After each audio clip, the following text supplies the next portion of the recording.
Hey, girl world, how are you? Y'all already know how I feel, don't you?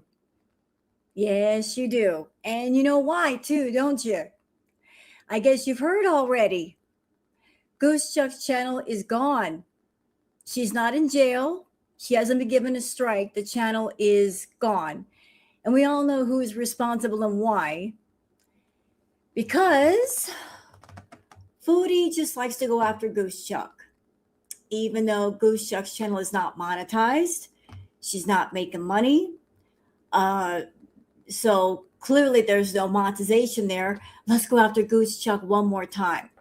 The thing is, when Goose Chuck did her last video, I had a feeling.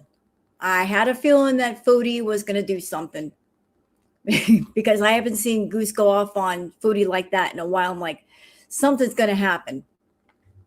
And something did. Channel is gone. Bingo just did a stream over on Two Girls, One Flirt and was talking about it a little bit. I was there in the audience, as was Goose Chuck. And Goose has a Kick channel, which I'm going to post the link here in the chat for y'all. If you want to join up, and I suggest that you do very strongly, because here's the thing.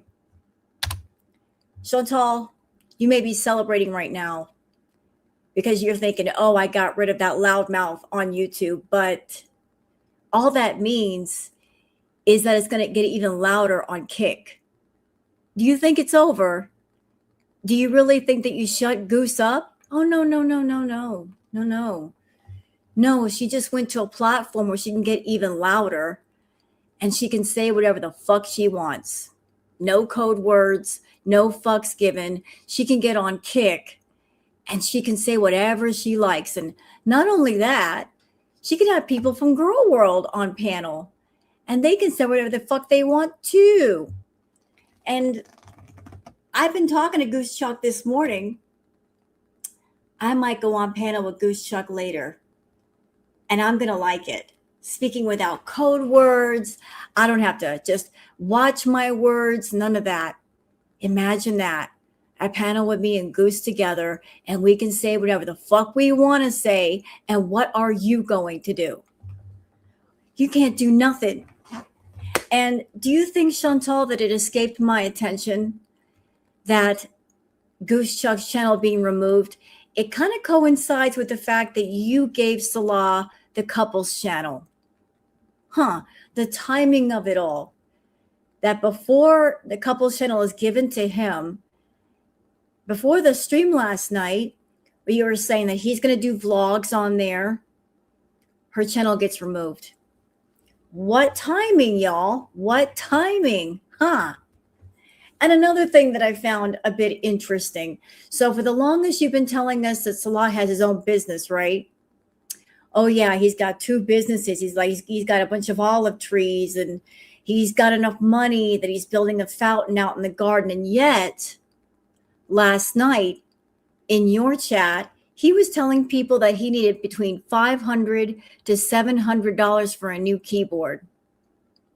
So what kind of a successful businessman is in your chat asking that much money for a keyboard?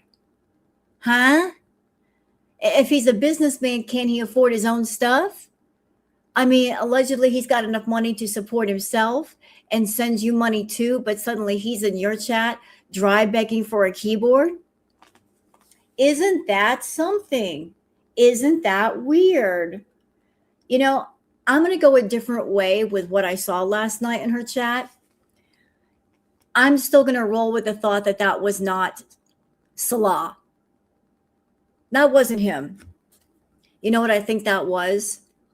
I think that that was just another way for Chantal to try to get money out of her chat or some of her big time feedies. Hello, not just a pretty face. Thank you for being a new member. You know, just another slimy, sleazy way for Chantal to get money out of people. Oh, I need between $500 to $700 for a new keyboard. What was wrong with his old keyboard? He only played one doggone song on it. You want someone to pay $500 to $700 for a keyboard to play one freaking song and not very well? What? What? Yeah, I did see that. You know what? I watched the new reading from Neo Tarot. Really great, by the way. I think it was Nina on a separate phone. Yeah, I think that there's different people running that account, but it's ridiculous that a fake Salah is coming into chat saying he needs between $500 to $700 for a keyboard. What are you talking about? So you need money for a keyboard and you don't know exactly how much? You're just ballparking it? Oh, between 500 to 700. What? What? I just need between this much and this much. Between 500 to 700 is a big jump. I'm sorry. I mean, you can get keyboards all day long for a lot cheaper than that. And unless you're a professional musician, you don't need to spend that much money on musical equipment. But he's supposed to be a successful businessman, but he's over there asking for money from her chat. It sounds like they're getting desperate for coming up with money ideas. Hey, Cookie. So I am pissed off about the whole Goose Chuck situation, and I really don't understand YouTube. So YouTube, I guess it's okay for someone to get on their YouTube channel and gorge themselves, right? Get on camera, they're high as balls. They're so high, they're practically cross-eyed, gorging themselves, basically almost pooping their pants, just being a complete mess.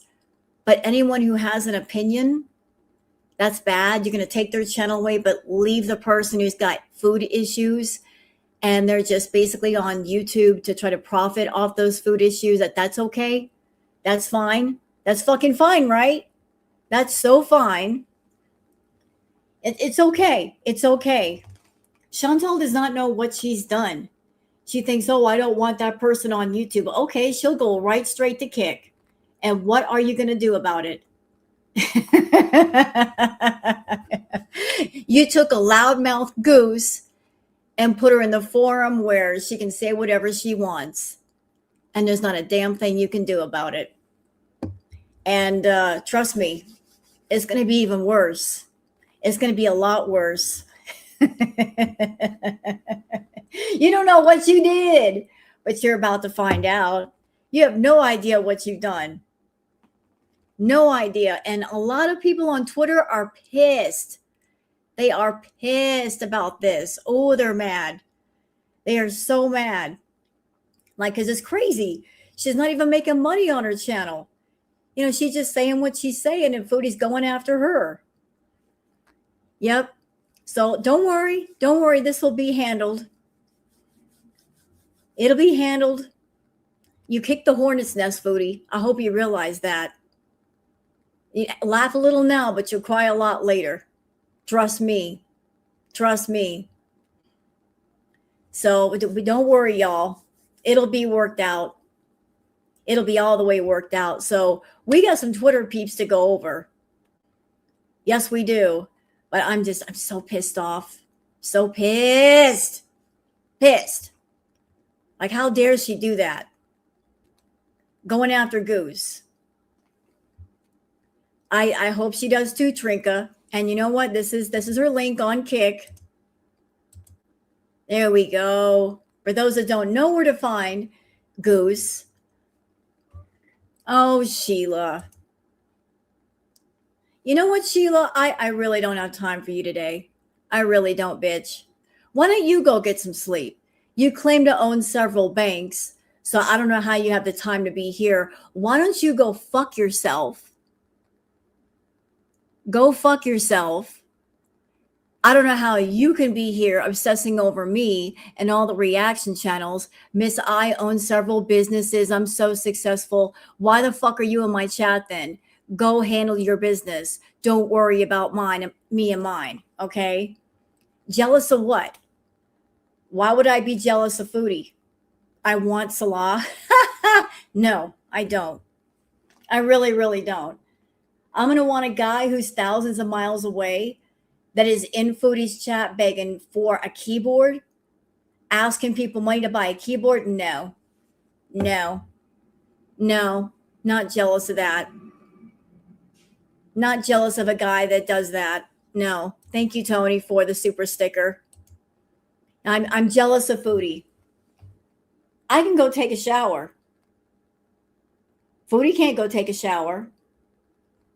Foodie's been wearing the same outfit for days. She wears another few days, it's going to stand up by itself. She can't walk across the room. It takes her like 10 minutes to do a 2-minute walk. No, I'm not jealous of Foodie. I wouldn't trade places with Foodie for all the money in the world. She'd be getting the better end of the deal. Thank you, Leaky Pondu, for the super sticker. Appreciate that. Yeah, we're all supposed to be jealous of Foodie. Okay. Name one thing that I should be jealous of with Chantal. Go ahead.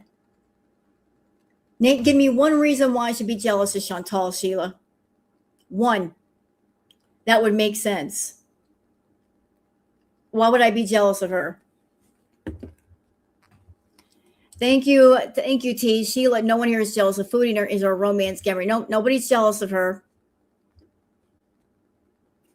I'm not jealous. You know, the people that defend Foodie, they always use that word, jealousy. But when you're jealous of somebody, first they have to have something or be something that is worthy of envy. I don't see anything about Chantal that is something that would provoke jealousy. Do you? I'm not jealous of her looks. I'm not jealous of her life. I'm not jealous of her fake ass phony scam marriage. I just don't see it. I would be honest and admit if I were jealous of Chantal, but I'm not. There's nothing there that is so amazing that is worthy of jealousy. I just don't see it. No, thank you. You know, I'm jealous of Chantal. I'm jealous of being a person that I'm so lacking in hygiene that my own husband has to tell me to take a shower. Thank you, Elaine Gray, for being a member. She has 0 redeeming qualities. Jealous, right? How embarrassing when even your fake husband has to tell you to take a freaking shower. What do they want from you? I want you to take a shower. I want you to be more modest. And I want you to walk. Honey, I want you to take a shower. Can you take a shower? Please take a shower. And I want you to wash some clothes so you can have clean clothes. And I want you to walk for 2 minutes. And please be more modest and don't fart every 2 minutes. Like, no husband should have to tell their wife these things. Truly. No one should be telling their wife to do simple things like that. She won't walk on life if it's not for money. Nope. No, she won't. And that's a shame. I told y'all, like, she is very comfortable on that couch and she is holding good content hostage. She's like, I'm not moving unless somebody gives me money to move. Even if it's just to get up and walk across the room, you got to pay me for it. And she thinks she's being so slick. Oh, I'm going to charge people for me to move. At the same time, she's sitting there eating 8,000 to 10,000 calories a day, gaining weight every day, literally busting out of her clothes to the point where she has one outfit left. And she's going to get to a point where she's bedbound. So you go ahead, Foodie, if that's the life you want, thinking you're smart. You know what? I love you, Tinky. I love you, Tinky. You are consistent.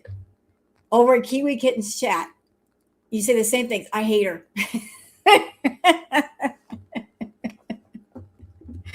If you are nothing, you are consistent, and I love that about you.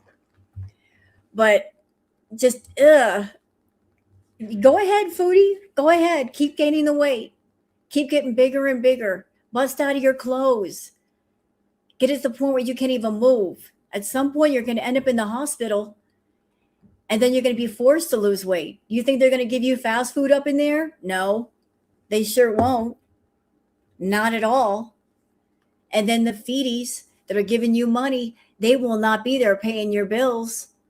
No, they will not. They'd be like, oh, so sorry. You got bedbound. You're no fun anymore. We're going to find someone else to make into fun. Is she live? Is Foodie live? No, not yet.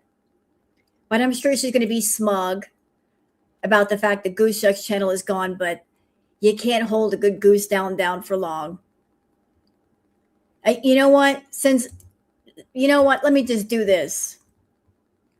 I guess Foodie thinks that she's won something, doesn't she? Guess what, bitch? You haven't.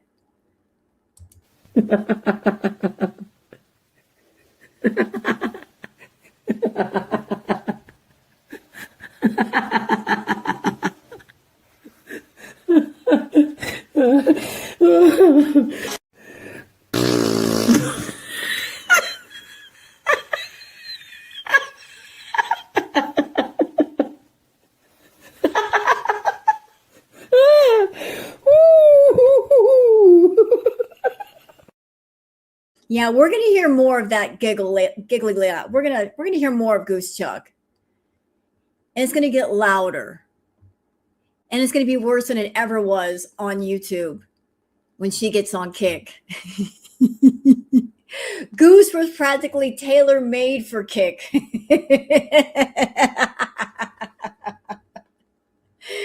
Goose on Kick, she's gonna be a hit. She's gonna be a hit with her mouth. Are you kidding me? Goose is going to be a hit on Kick. She started out with like 30 followers on Kick. Now she has over almost 150. Yep. You done pissed off girl world, Foodie. It's going to be a lot worse. More worse than it ever was. You're going to be just wishing you'd never mess with her channel at all. But we got some stuff to go over on Twitter. Yes, we do. And why'd you have to do that, Foodie? Why? Just because you could? Well, you're going to find out that's a mistake. Is Goose the new reaction channel? It's Goose Chuck. She had a channel and Foodie decided to take it away from her. And it didn't miss me. That is right about the time that she gave Salah the couples channel. He's supposed to be doing vlogs. Like anybody's going to watch the vlogs. Like anybody cares about him. He had the personality of plastic fruit on the channel when he did couples vlogs with her. What's he going to do by himself? Nobody's going to care about what he has to say unless he gets the couples channel and he decides that's where I'm going to spill the dirt on Foodie. So I'm hoping that's what's going to happen. That he tells her, yeah, I'm going to do couple vlogs, honey. I'm going to do just stuff for me. And then the floodgates open. And he reveals all the dirt. Oh, please let it happen. Please. What's this? Sheila, I thought you were busy. Don't you have some banks to run? Why the fuck are you still here? Why are you here? And why do you keep coming back? And why are you using a profile picture of an actress from The Bold and the Beautiful? You're not even using your real picture, girl. We all know that you're using it as another actress's picture. You're not even being yourself. Stop being a fake ass. Be yourself. I don't care if you're still here. I don't care if you got a billion stock accounts. Guess what, bitch? I'm still here. What you gonna fucking do about it? What are you gonna fucking do? I'm going to say what I'm going to say regardless if you're here or not. So fucking what? You control me. You control all the reaction channels. We are still here and we're still going to be here. Teardrop. It's probably you, Teardrop. So go fuck yourself. You're wasting your time going to the reaction channels and bothering them because we're going to do what we're going to do. In the meantime, Foodie's going to do what she's going to do. And what she's going to do is destroy herself. So instead of coming the fuck up in here and bothering someone like me, why don't you go in her chat and curse out the people that are her fucking feeders? You know, the ones that are sending her PayPal donations and making her sick. Take your hate where it belongs. So to someone like me that I just have opinions, but what about the people in her fucking chat that are making her sick? Why don't you curse them out for a few minutes? No, you don't want to do that? Well, that's fine. Then shut the fuck up over here. I'm sick of it. Leave the reaction channels alone, bitch. We're gonna have our opinions. You don't like it, don't fucking listen. There. Now, we're gonna go on to the Twitter peeps. Yes, we are. You know, Sheila coming up in here with her fucking sock accounts. Bitch, shut up. Shut up. You're getting on my last nerve. Shut the fuck up. Over it. So over it. You know, we're going to do our shit on our channels. You don't like us, then don't watch us. You're trying to get some brownie points with Foodie Beauty. Guess what, bitch? She don't care. You were trying for the longest to be a moderator in her chat. Guess what? You got denied. Were you embarrassed? I think you were embarrassed because you thought you could just get a wrench. You didn't get one. Nope. No, you sure didn't. You sure didn't. So all of that, you know, dick riding for Foodie didn't exactly pay off, did it? You're still trying, though. You're still doing the dick riding. She don't want you on her dick, though. So ain't that funny? All right. On to the Twitter peeps. We're going to do that. I'm going to react to it. Let's go.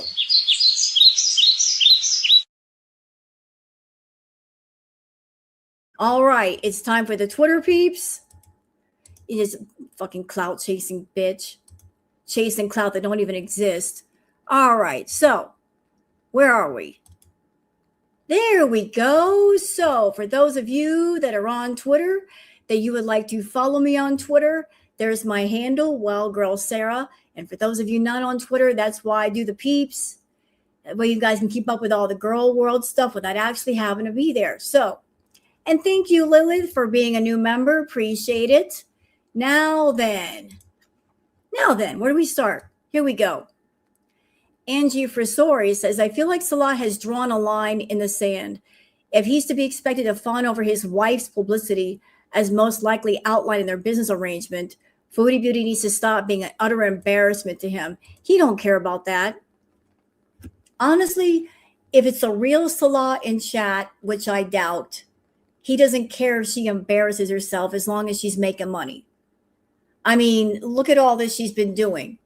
He hasn't put a stop to it yet. He's still continuing to talk to her. She's farted on camera. She's gorging herself. She's dripping, food down herself and wearing the same clothes day after day, and he still hasn't let go.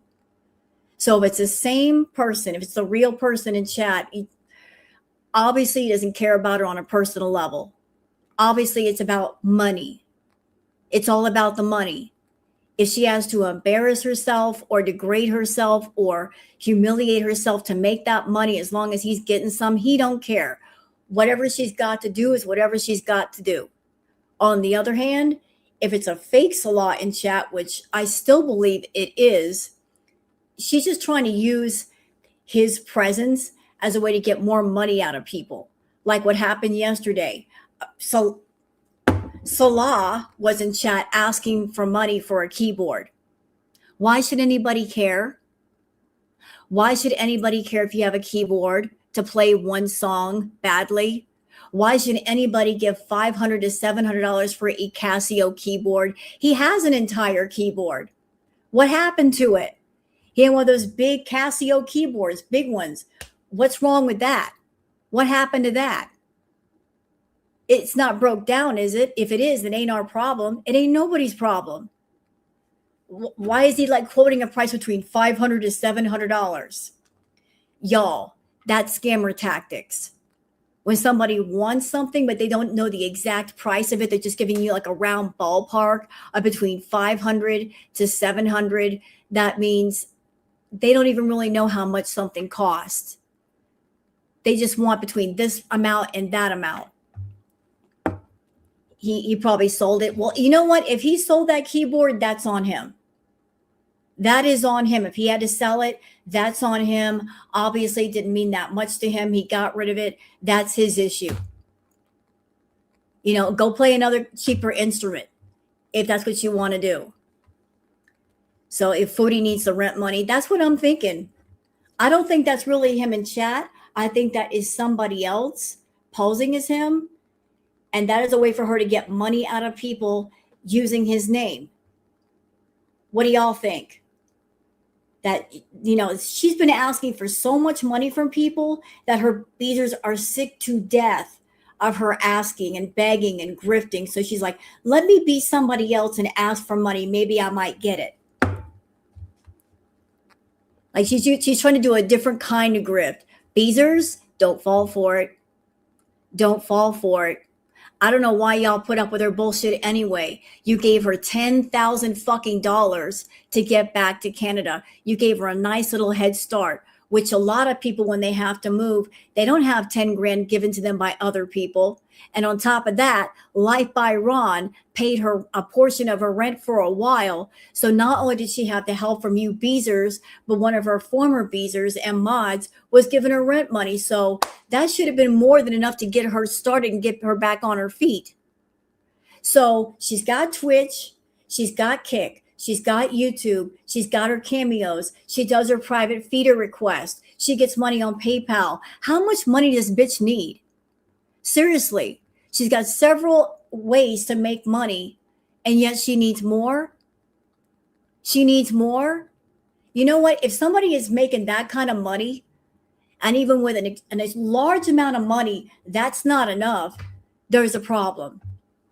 There is a fucking problem. When somebody's making enough money that they can eat takeout 2 or 3 times a day, and it's not enough, there's a problem. That means their addictions are so out of control that they are unsustainable. When you have a large group of people helping you and there's still not enough, there is a problem. It's too much. She's not satisfied. She is so not satisfied. Thank you, Orem Dubs, for gifting 5 memberships. That is crazy talk, but it's true. When you've got Twitch, Kick, YouTube, Cameo, doing the private request. She said she had a side hustle. We know what that is. It's not enough. It's not enough. I mean, come on now. The rest of us can live skinny.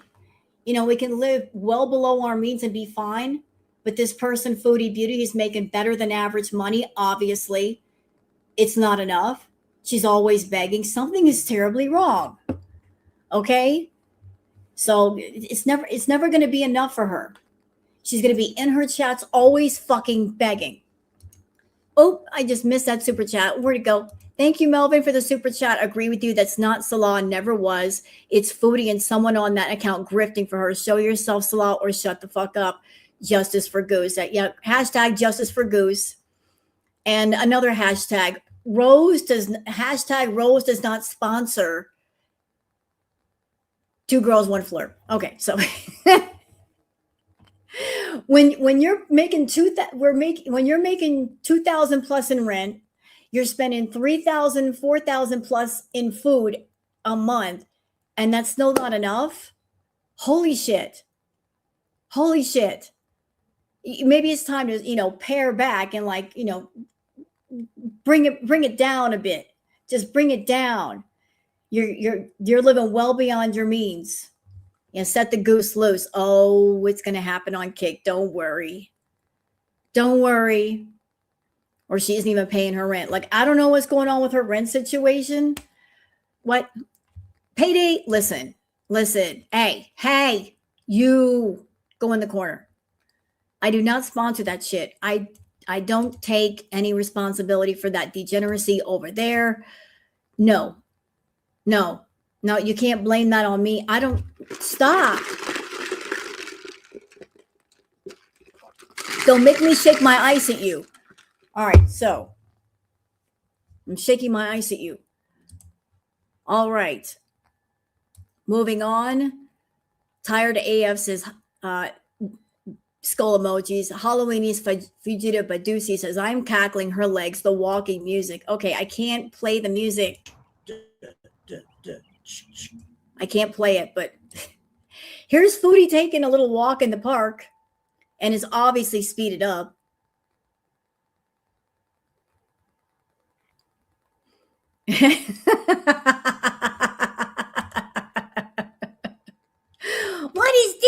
What is this? It took her forever to make that short walk. I could have done that in 5 minutes, less than 5 minutes. Can we play the trombone music? I don't want YouTube to hit me with, oh, we're going to do revenue sharing. Shut up, YouTube. Leave me alone. But that was a speeded up version of the walk. And she was complaining about the walk too. She's like, oh, there's always so many people here. You know what, Foodie? You have a gym in your apartment complex. Why don't you go work out at the gym? Go down to the gym. Go down to the gym. Work out there. You don't want to do that? There's less people. So you won't work out at the gym.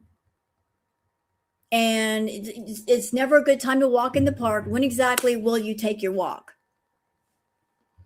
You know what? Booger might be going behind my back and sponsoring it. I don't know. I mean, I've been seeing like little bits and pieces missing out of my bank account. So maybe she's doing it. Booger. She's sleeping right now. I'm going to leave the queen alone. We'll talk about this later. Maybe she's the one doing it behind my back. Oh, Tired AF says, maybe we can get her to shower with this. I like food. What do y'all think? Do you think Foodie would actually get in the shower if somebody gave her some of this? If we gave her some beefaroni body wash, do you think she'd get in the shower then? She might. If somebody put that in her bathroom, she might actually get in the shower. Either she would get in the shower and wash with it, or she'd eat it. She'd go, what's this? And then she would eat it. She's eaten beauty products before. Why wouldn't she eat the body wash? Why not? It would, 2 for 1. You get to get yourself clean and you get a snack all at the same time. So, hey, I didn't know this existed. I just thought I'd show y'all. Beefaroni body wash. Why not? It's water weight, says Foodie Beauty, same dress, months apart. Still the same or turning into a shirt. Watch the side-by-side video. Huh. All right. Oh, well, there's no video here. Well, there's more pictures. Don't worry. We'll get that.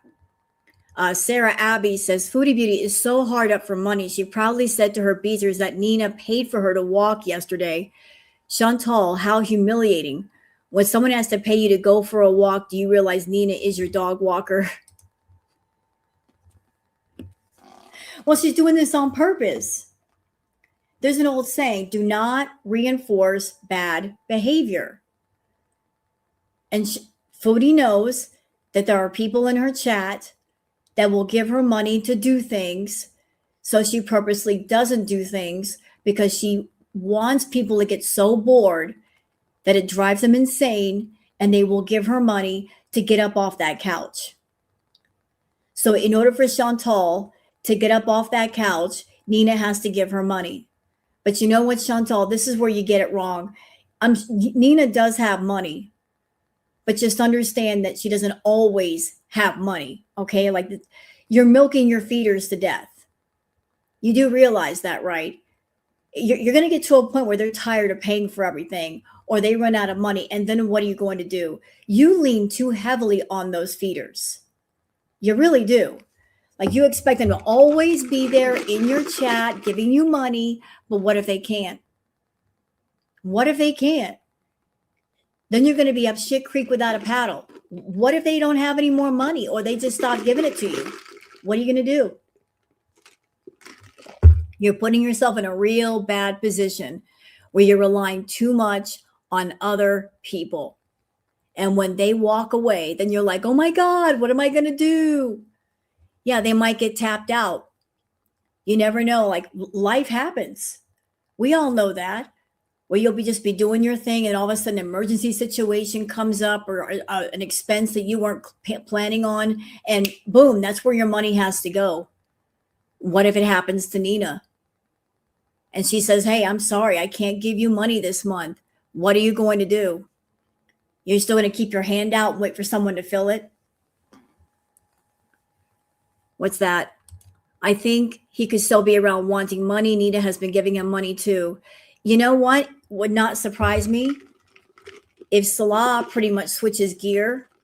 Instead of focusing on Chantal, he focuses on Nina. You know, looking at Nina like, hey, hey, I like you. I like your money. You know, like if Nina's got the money, if Nina is a sugar mama to Chantal, he's going to say, why am I going through Chantal? I can just get to Nina. You know, like I can make her into my sugar mama and cut out the middleman. Why not? I mean, he's a scammer and he's all about women with money. Nina's got money and Nina's not embarrassing him. So why wouldn't he attach himself to Nina? So just think about that, Foodie. If Nina and Salah start talking, you might be losing him to Miss Nina. Hectic Melman says, yeah, at the very least, these girls need age restricted and not monetized. If they want to make money on their sick fetishy eating, do it on the Foodie sites, not mainstream platforms. And don't worry, soon enough, we will start to see the big decline in Foodie that she can't ignore. I really wish they would go on the Foodie sites. I really wish. Because if they did their stuff on a Foodie site, I'd be like, okay, you're doing it in the right place. We don't have to look at it.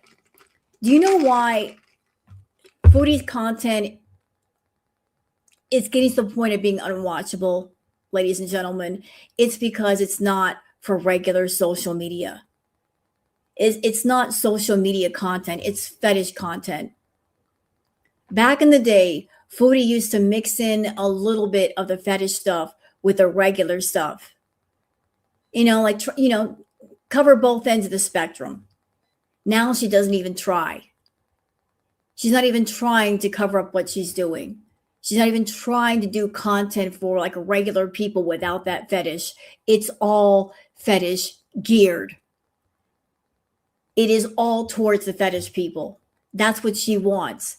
She wants an audience of people that have certain fetishes. That's all she wants in her audience. And anybody else who doesn't have that fetish or fetishes, they're going to be bored with the content, which we all are. We're bored with it. We don't care about the feeder fetish and the farting and all of that, but that's what she's looking for, a completely fetish crowd on social media. And for those who might be wondering, why doesn't she just go on a Foodie site? Why not just do it there? Well, because if she were on a Foodie site, she would first have to make the content, then she'd have to advertise it. If you're on regular social media, it's kind of advertised for you and it's available for everybody. And there's a lot of her clients, I'm sure, that they have significant others. They have families, they have wives and girlfriends, and they don't want to risk being caught on a Foodie site. So that's why they would much rather her be on a social media site, because if there's significant others in the next room or goes on their phone, they can go, oh, I was just on Kick. I was just on YouTube. It doesn't look bad. Versus the significant other picking up their phone and going, what's this? What site is this? Why do you have Phoebe on your phone? Why do you have OnlyFans on your phone? But a regular social media site like Kick or Twitch or YouTube doesn't look as bad. So a lot of her feeders like for her to be on social media because they get all kinds of feedy content and they're not going to get caught on a certain fetish site. Yep. And they do cost a lot of money. So that's why her feeders are like, stay on social media, stay on social media, stay on social media. Oh, and by the way, chat, all of these health journeys, I don't think Chantal has any inclination to go on a health journey. I think she just says that to make her feeder fetish clients nervous so they send her more money. You know, that's her way of triggering them to send her more money. She's like, I'm going to go on a health journey and I'm going to lose weight and I'm going to eat healthy. And that is a way to trigger her feeder clients. And it's basically her way of saying, hey, you're on social media and you like this kind of content. If you want me to continue, you better send me more money. You know, like she's kind of lightly threatening them. If you don't send me more money, I'm going to stop doing it. So they get triggered and they send her more money. Like, she has no intention of doing a health journey. Like, she never has and she never will. But when she's not getting enough money, that is her way of trying to basically poke at him to give her more money. So going on with the Twitter peeps, Cindy Hawk says, and now it looks like he's got a new mark named Nina. You're not ever married to Poop Boy. Yeah, Nina might be the new mark for Salah.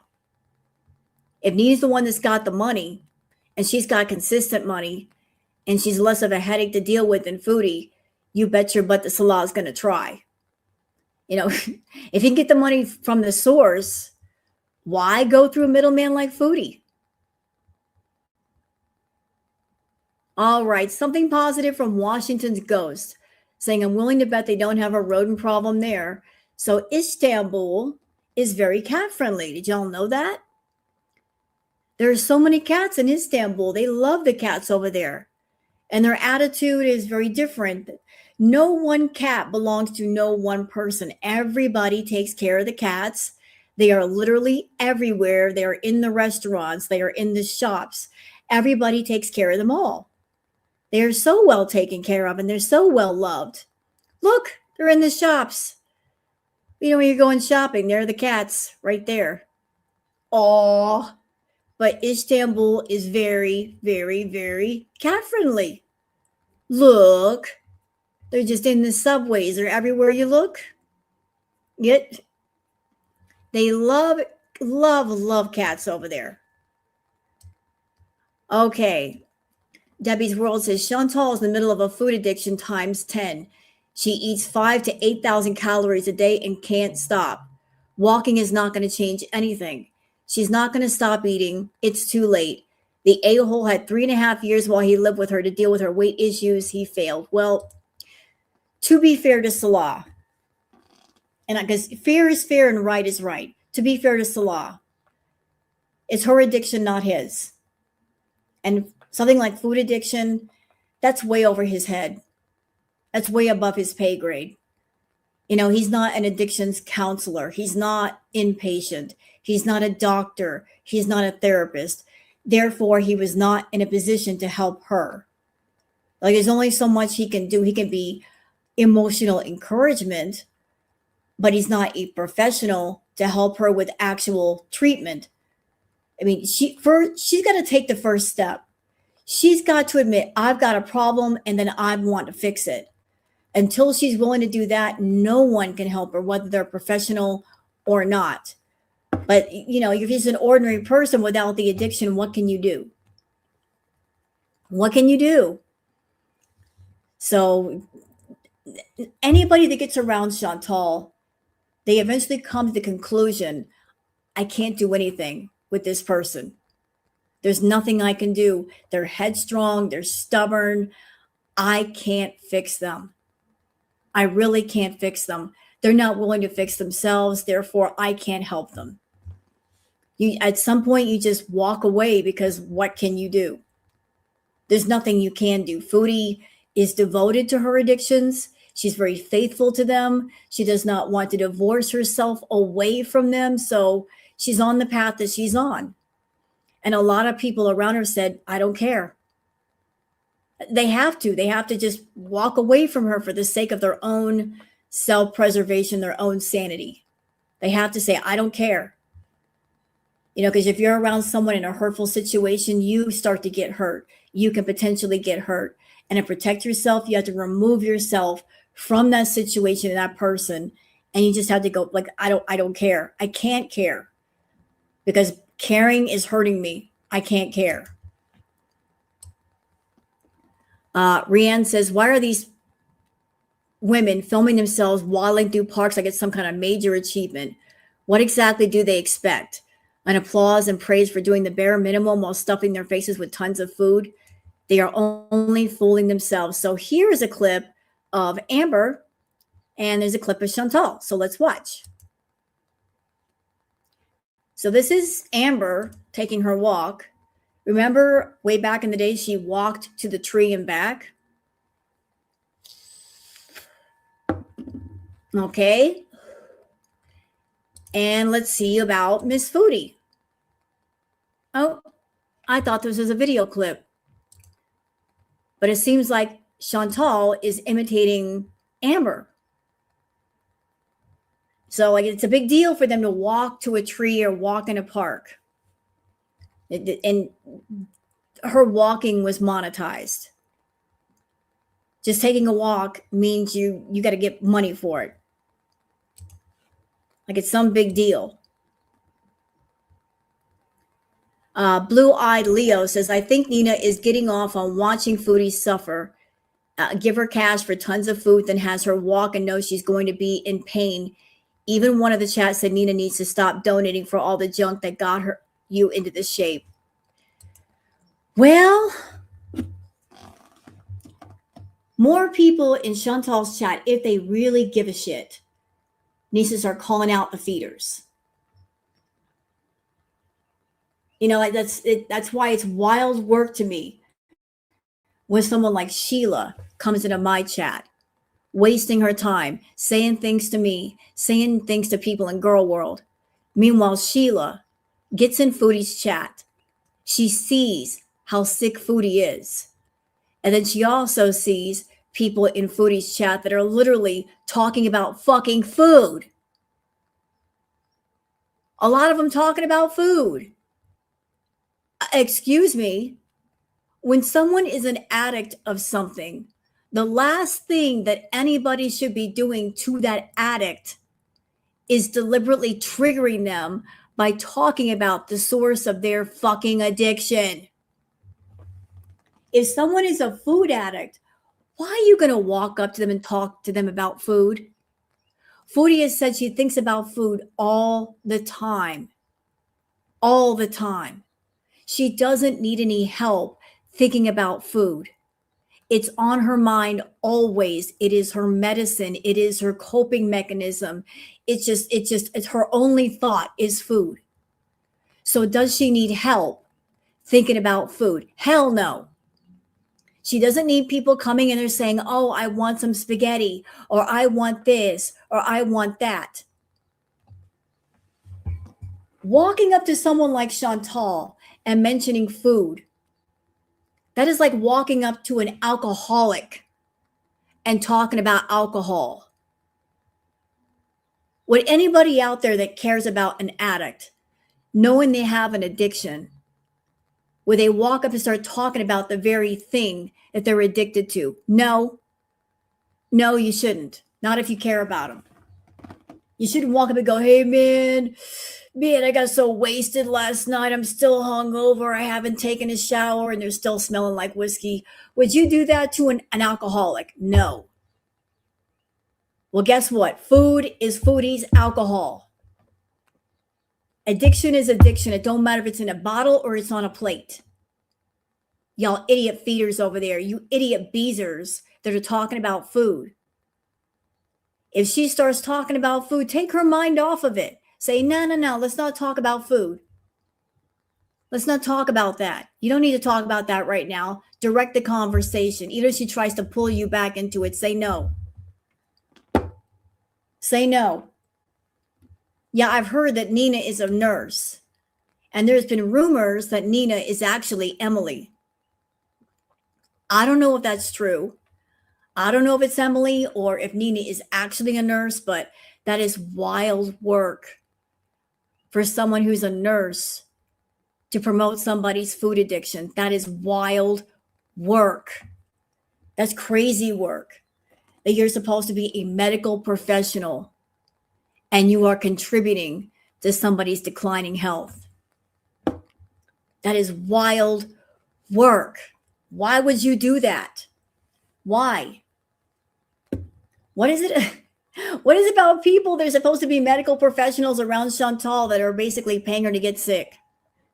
Yeah, I know, Sally. I've seen it many times. Her chat talks about food while she's eating and making her think about her next meal. She doesn't need any help in that regard. She really doesn't. She really, really doesn't. She's over 500 pounds. She's got limited mobility. Her breathing is shit. She can't breathe properly. And yet they won't stop. And here's the thing, I feel she's got a lot of death fat feeders in her chat that they are giving her money and they're paying for these requests because they want to see something lethal and fatal happen to her. And when that happens, that's their orgasm. That is what they're waiting for, and that's what they're pushing her towards. Like death fat feeders, death is like an orgasm to them. And she's not even trying to slow it down. She's going along with it. Going along with it. Like, how sick do you have to get, Foodie, before you get it? How sick do you have to get? How bad does it have to be? You're already sick, and you're not slowing it down. You're not stopping it. Okay, so Fat Cow says, I'm not fat shaming, but merely describing, but it's a blink and you'll miss it. But Foodie Beauty's jeans were not buttoned up, much in the same manner I used to wear my jeans when I was pregnant. That doesn't surprise me. I didn't watch the stream. I'm having a hard time watching her streams these days, and you guys know why. Because of all the out of control eating, her being high. Like, you guys know I had a problem with food. I just don't want to see that shit. And that's all it is anymore, is that shit. So she's unbuttoning her pants, huh? And I saw a picture where her black abaya had a huge hole right near the armpit because she's growing out of it. And now she's saying that the outfit that she has on, she's had on for 5 days. Even if that were true, Foodie, even if you have one outfit, just one, you can still take it off and you can still put it in the washer and wash it. In the meantime, you can go get in the shower and clean yourself off. And while you're waiting for the outfit to be clean, put it in the dryer. You can wrap yourself in a sheet and then put the clean clothes back on. There's really no excuse for dirty clothes. If you got one outfit, you can make it work. You just got to wash it every day and keep it clean. Okay, work your way around a problem. It's all you got to do. There's no reason for like the same outfit 5 days in a row. That's just nasty. Mo Translate says, day one health arc. Chantal went for a 1-minute walk at the park because Salah is making her walk. And he also told her she needs to shower and be modest. She also ate salad and kale chips, so she's now raging. Mind you, she smoked, and she's still not in a good mood. Well, she's doing stoned all wrong. So this is courtesy of Chantal Gucci. Let's watch. Where all the idiots coming from? My fucking ass. Yeah, use where all the idiots coming from? My fucking ass. Yeah, use Google. Like, am I... Sorry, I just had to turn that up. I never where all the idiots coming from? My fucking ass. Yeah, use Google. Like, I never claimed to be an Islamic scholar. People treat it like, oh, you're not a real Muslim unless you've read the entire Bible, unless you know the Bible by heart, unless you know this, you know that. What the fuck do you know? Who the fuck are you? You know what I mean? Like, get a life. Unless you do this, you don't swear, you don't fart, you don't go fuck yourself. How about that? Seriously. Okay, now I got my thoughts. Now I have my thoughts, Foodie. I think there are 3 specific reasons why you continue to wear the abaya and the hijab. And it's not because you are devoted to being a Muslim. You are not a true Muslim woman. You don't have the faith in your heart. If you don't have the faith in your heart, if you truly do not believe in what you say you believe in, then you are not a Muslim. You're not connected to that spirituality. But there are 3 reasons why you continue to wear the abaya and the hijab. Reason number 1, because you are not secure with the way you look. You don't like the way you look. You don't like your hair. You don't like your body. And you're using the abaya and the hijab as a way to cover yourself. When you take off the abaya, when you take off the hijab, you feel very insecure. You're so disconnected with yourself, with your natural self, that when you finally have to see it, it's a bit of a shock. You don't like it. So that's reason number one. Reason number two, bitch. Reason number two.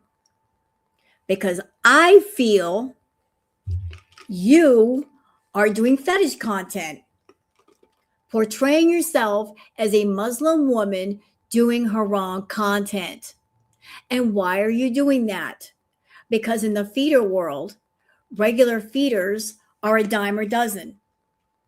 You know, people, just regular people eating regular food, that's a dime a dozen. But the kind of content that you're doing is very specialized. It's a niche within a niche. You're catering to certain clients with certain tastes. And in order for them to be happy, you have to wear the abaya and you have to wear the hijab.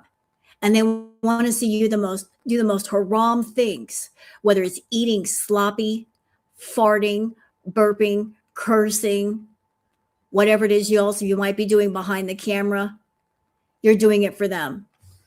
Reason number three, because by wearing the abaya and wearing the hijab, you're hiding behind a faith. You're always looking for new shields to protect yourself. You use your weight as a shield. Fat phobia, fat shaming. But now you're claiming to be a Muslim woman and you're trying to hide behind a faith that you do not believe in, that you do not subscribe to, but you try to use it as a shield anyway, trying to act all pious. You don't believe in the Muslim faith. You're not respectful of it. You're just using it as a shield for your bad behavior. Guess what? It don't matter if you hide behind a belief system or a faith or a culture. Bad behavior is bad behavior, and the spirit world sees you. It sees you. You cannot escape the things you've said and the things you've done. They will find you always. Always. You're trying to put yourself above other people. It ain't working. It's not working. And one thing you cannot escape, Foodie, one set of consequences you cannot get away from is the harm that you do to yourself. Every time you sit down with a plate of whatever the fuck and you shovel it into your mouth, you're hurting your body. You can't run from the damage you do to your own body, and it is quickly stacking up. Have you noticed it's stacking up? That you're losing more mobility, that you're in more and more pain? Your body, you can't run from that. You can't run from what you do to your own body. You just can't. So keep on keeping on, okay? You can run from some consequences, but not others, especially the ones you do to your own skin. So for those who are asking, what is Goose Chuck's Kick channel? Let me just take a moment and post that so you guys can join up over there because, like I said, I've been talking to Goose Chuck. I might be on panel with Goose Chuck. And I'm looking forward to that because no code words. I don't have to use code words. Nanny, nanny, boo, boo. I can say what I want there. Looking forward to that. I don't have to worry about YouTube slapping me on the bottom. It's going to be fun. It's going to be fun. All right, on to this one. Sinatra says day 5 in this outfit. Ugh. She's been in the same outfit for 5 days. Is somebody paying her to do that? Is there some really weird, nasty feeder that is saying, wear the same outfit for days? Ugh. What is my kick name? You'll see. You'll see. I like kick no advertisement video breaks either. Well, she's just going to give Goose Chuck reason to say what she wants to say on a forum where she can't even punish her. Is the panel? I don't know when we're going to do a panel, Vanilla, but I've been talking to Goose Chuck this morning, and she's like, "Yeah, she can have all kinds of girl world people up there. What's Foodie going to do?" I can't wait. I can't wait. No rules over there. Absolutely none. Milky says Salah is wanting 500 to 750 for a new keyboard. For one song. A new keyboard to play Crazy Frog.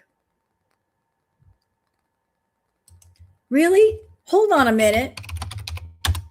Let me just check this out. Okay, keyboard, music. How much does a keyboard cost? Let me see. What have we got? Oh, look at this. Look at this. Hey, chat. Y'all want to see something? This scamming piece of shit. I just went on eBay. Look what we got. We got this full-size keyboard. $50. How about that? $50. Hey, let's see what else we have here. We had a portable keyboard for like $57. $70. Here's a big one for $30. Less than $30. $80, and he wants 700. Fuck you. And look at this. This is a professional keyboard. Less than 400. Seriously? Seriously? So even a professional keyboard, not even 500. Not even. Want someone to give him that much money to play one fucking song. Get out of here. Get out.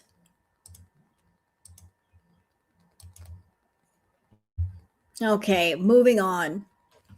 Jasmine B says, OMFG, does she not see how stupid she looks and sounds? STFU, let's watch. PG-13. Oh, no. I'm not listening to her sing. I can't. I'm not going to listen to her sing that BG-13 song. Nothing against the cat. It's just, I can't. I can't. That makes me feel punchy. I can't listen to her sing that song in that baby voice. I just cannot. No. No. I don't know where she came up with it, but I wish it would just go away. Singing that to her husband. I can't deal with the song either.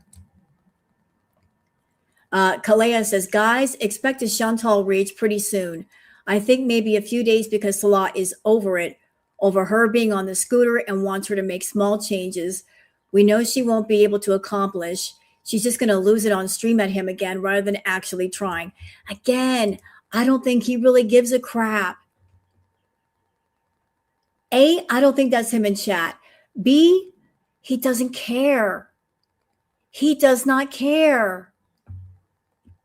Whatever it takes to make money, he's like, go ahead and do it. You're going to ruin your health? Go for it. He knows he can't stop her. He can't stop an addict from being an addict. The addict has to stop themselves from being an addict. Nobody outside of them can stop it.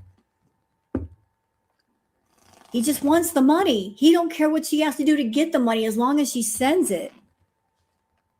He wants the money. Yeah, well, I think he's got a new target. I think it's Nina. I really think so.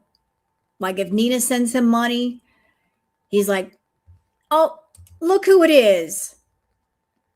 Hello, Goose. I bring you up here, Mama.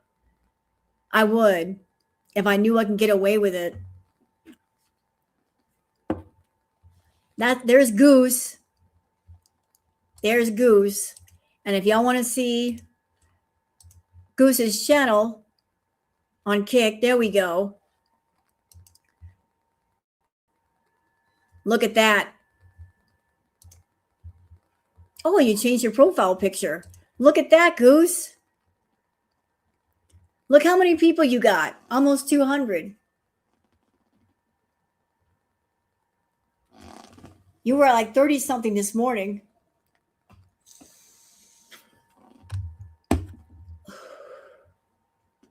Let's go, girl world. Let's go.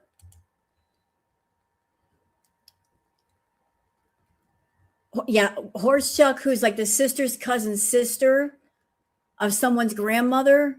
Yeah, we're going to see Horse Chuck soon. And then we're also going to see Stevie Chuck and Spider Chuck. We're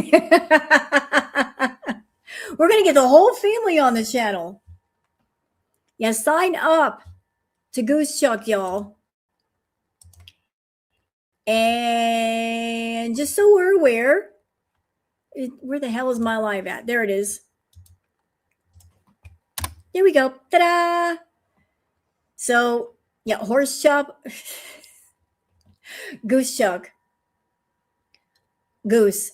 Somebody came up with a great name, Charlie Horse.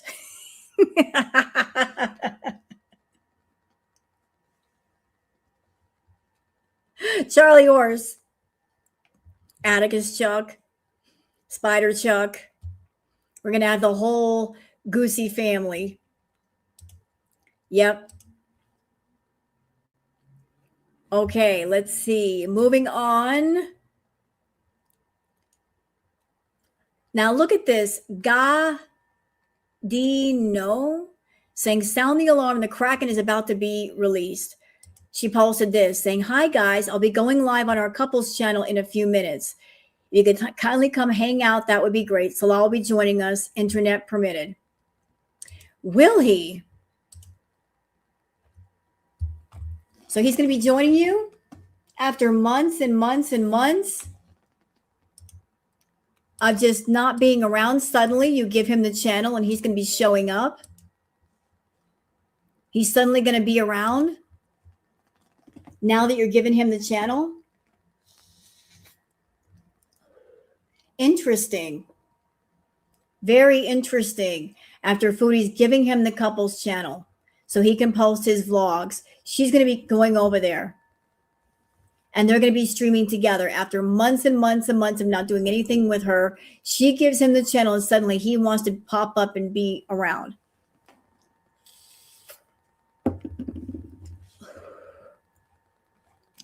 Like I said, I really, really hope that he is lying to her and he's telling her, I am going to post vlogs on there. And he turns around and he releases a bunch of tea videos. Boom! That would be awesome. If he's lying to her, he gets all the keys to that kingdom and then he just starts posting shit about her. Ooh. Ooh, that would be awesome. That would be amazing if he did that. No, Goose is not the couples channel. Just to catch you up, Anna, Goose had a channel. Foodie was an asshole, and she had the channel removed. And now she's on Kick. Now, what I'm talking about is the couples channel for Foodie and Salah. The couples channel has basically been dead in the water for a long time because obviously they can't do things together. But I think that the monetization went away, or it's about to go away. And that's why Foodie gave the channel to him, and they're trying to do something on it now so they can keep the monetization. But suddenly, all of a sudden, that channel's become important. So he won't do that. I wish he would, though. That would be great. I mean, if he's going to make money off her, he needs to do it soon because she's getting sicker and sicker and sicker. Oh, look. And there's a link for bacon strip bed sheets. The Tone Knob says, Foodie Beauty is so confused about why she wants nothing to do with being a mature, functioning adult that washes herself, wears clean clothes, and doesn't rely on eating herself to death on cam for feeder fetishists and why she wants to continue that path more than anything. She wants to continue it. Can anybody stop her? Can anybody stop her with what she wants to do? She wants to do it. She's going to do it.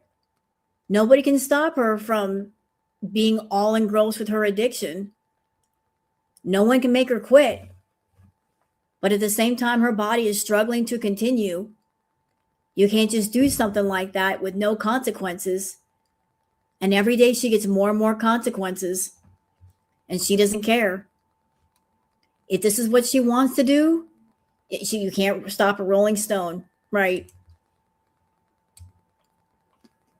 Alexis says, no one is going to watch the couple's channel, nor Salah's channel. Heck, people are barely watching Foodie. It's all talk. They have the same beezers on lather, rinse, repeat. Chantal has ruined any progression on any of her platforms. So recently, I saw that she got grumpy with her beezers because certain people were not there all the time. Like, wasn't she getting on Hex because Hex wasn't there a lot? And she was getting grumpy at Nina for Nina being there. Her circle is so small of regulars that she notices when one is missing. Like, why aren't you here? You should be here. She wants the same people in chat all the time. And she's not thinking about the fact that regular people have regular jobs. If she wants their money, she's got to let them go out and make some money. They cannot be there for her all the time. She was live yesterday for what, 5 hours? 5 hours. Like anybody has 5 hours to watch Foodie. Oh, Carefree dipped. You know what? I'm not going to put a whole lot of weight on that, Mrs. Peel. Carefree has left before and then went back. And then left and come back. You know, so until I see somebody stay away, I don't really put much weight on it. Because sometimes they get mad and then they come right back.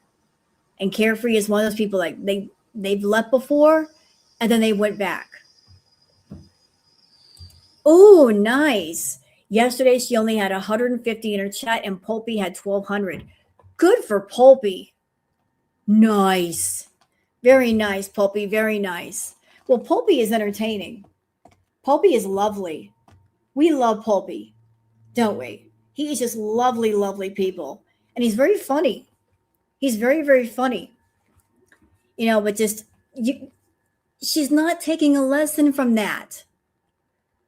The fact that the reaction channels and the clip channels and the people that are recording her, they have more people in their chats than she's got in hers. And why is that? Why are they getting more people? Because it's more entertaining. The reactors and the clip channels, they're working to keep people entertained. They give a crap. She doesn't give a crap. By catering exclusively to the fetish crowd, which is like 20% of her audience, she's leaving out the other 80% of regular people. They're not there for the food content. They are not there for a certain fetish. They just want to talk to her. They like her. And she's ignoring them because she's zeroing in on the fetish people and making sure she makes them happy. And that is really she's putting herself in a very small box of what she's doing and who she's appealing to. And that's why the people that are not there for the fetish, they're going to reaction channels and they're saying, you know what? I might as well just be entertained. I might as well. Pulpy is a treasure. He absolutely is. Okay, what is this? Hey, Blue Eye. He's going to be drawing money out of her account. Remember, that's the reason why she got demonetized. She couldn't use it. The same bank account is attached to it, so they're giving the money to him. Is that another way for her to filter money to him? Probably. Yes to this, Stormy. She constantly blocks people and then tells people they have to pay $250 to be unblocked. Yeah, she can go get fucked saying that. Coincidentally, $200 is about the same price of her business cameos. Did you Beezers know that? That on Cameo, her business videos cost $200 or $250. So for an unblock, if you get unblocked, you would be paying almost the same amount as if you went to Foodie's Cameo and you bought a video. And another thing, something to think about, all of you people that are tempted to pay that amount of money to get unblocked, just be aware that even if you do pay the money, it doesn't mean she won't take the money, unblock you for 5 minutes, and then reblock you. She would do that. Just because you get unblocked once does not mean she won't do it again. She would take the money, find some reason to block you because she's expecting that if you're a sucker and if you pay $200 to get unblocked, you are so addicted to her, you'll pay another $200 and then another and then another. She's going to test how much of a sucker you are and how much money you got, and she'll milk you for every dime, dollar, and nickel you got in your pocket. So you want to stay in Foodie's chat? And if she blocks you, just make another account. It's not that hard. And you can do that for free.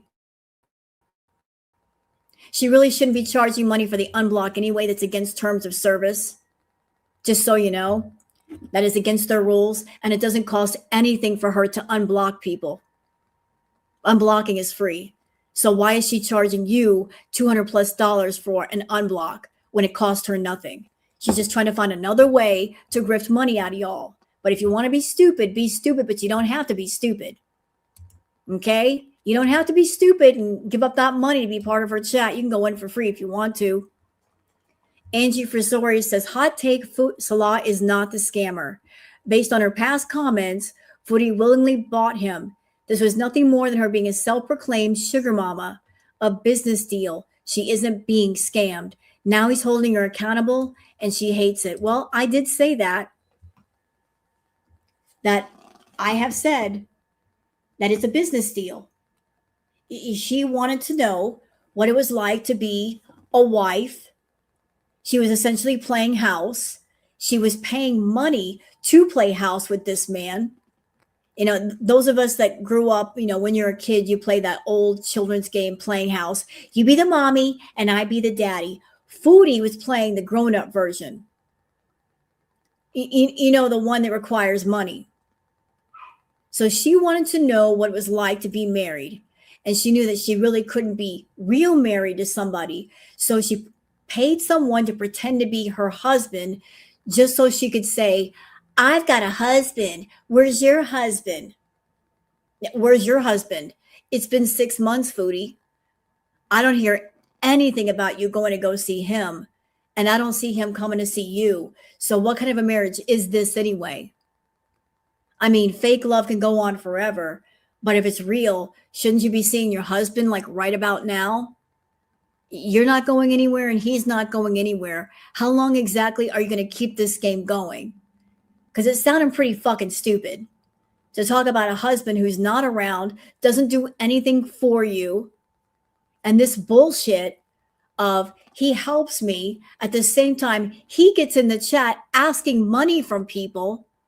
This man who claims to have 2 businesses with a bunch of olive trees and a new fountain, begging money from people for a new keyboard.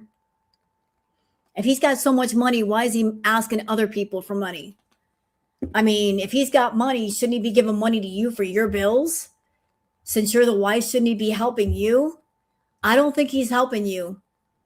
I really don't think that he's helping you. If he's over there begging money from people to buy a new keyboard, I would think if you have a wife, you're paying for your wife before you think about a keyboard. That $700 that Salah asked for the Casio probably was her getting someone to pretend to be Salah to get the money for the people and split it with the imposter. You know, hold on a minute. Let's take a look at something. I'm curious. Casio keyboard, right? Is that what that is? Keyboard, that's what he wants. What's the cost of a Casio keyboard? eBay. Let's take a look. eBay. Let's take a look, chat. How much is a Casio keyboard? Let's look. Oh my goodness. Oh my goodness. Look at the cost of this keyboard.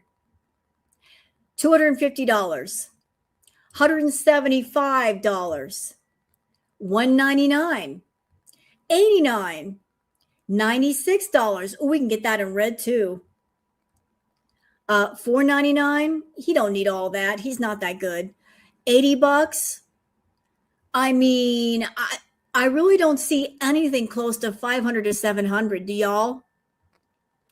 300, 170, 214, 150, 275. That's a nice one, but like I said, he don't need that for one song. So where's he getting this price at? Where's he getting that price at? 500 to 700. Where's he getting that price at? Who's live on Kick? Foodie? I'll deal with her later. I think Fake Salah and Foodie is the one grifting for 500. I did see the new reading. I'm waiting a little while. When did Neo do her reading? I like to wait a while after Neo does her reading. Like, I don't want to get on top of her reading like right when she puts it out. You know what I mean? It's just professional courtesy. How long ago was it? Oh, 6 hours ago. Oh, guess what? Guess what? After we do the Twitter peeps, I'll react to it with y'all. You okay with that? It's not long. Her reading is not long. I got some thoughts about it. We'll react to the reading after we do the Twitter peeps. You guys okay with that? That Mina gave him the money already. Okay, so let's get through these peeps.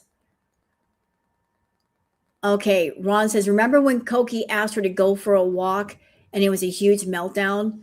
Tofu says, Chantal, anytime Salah asked her to do something besides lay down and stuff her face. Yeah, that was the look. That's the look. Oh, man. Why am I pushing buttons that don't make any sense? That's the look. Sunburst Tara put one out too. Did hers? Did she just put one out like a few minutes ago? Our reading doesn't work as well if you're emotionally invested. Try to distance yourself. Thank you. I appreciate that. She's mad. Oh, is she mad on Kick right now? Why is she mad? Why is she mad? What has she got to be mad about? I thought she'd be happy. You know, she gave trouble for Goose Chuck. She should be in fine spirits right now. Maybe she's mad because Goose is on Kick.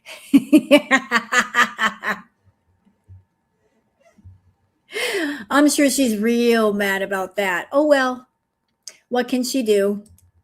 Not much. Goose is on Kick, and her channel is growing, and there's nothing she can do. Hectic Llama says, raise your hand if you'd be mortified for your partner to have to remind you to wash yourself and change into clean clothes daily. Yeah, that is, that's embarrassing. That is so embarrassing to be 40-something years old and you're supposed to be married and to have your husband tell you to take a shower, bathe yourself, be more modest, and go take a walk. How embarrassing. Basically, your husband is saying, ma'am, you're disgusting. You've been wearing the same clothes for days. Please take them off. Please wash them. Please wash yourself. Embarrassing. Yeah, Nader not only told her, as soon as she walked in his house, he would tell her immediately, go take a shower. As soon as she would arrive, Nader said, go get into the shower. Go bathe yourself. That's how bad it was. He's like, you want me to do something with you? You have to go shower. He'd make her shower. I can only imagine how bad it was for Nader to do that.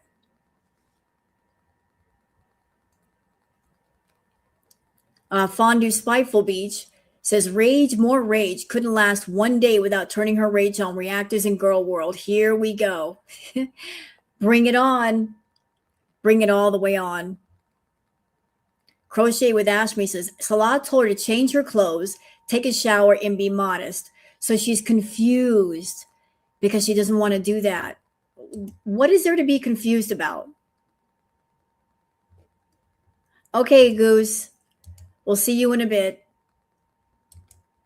What is there to be confused about? Confused about what?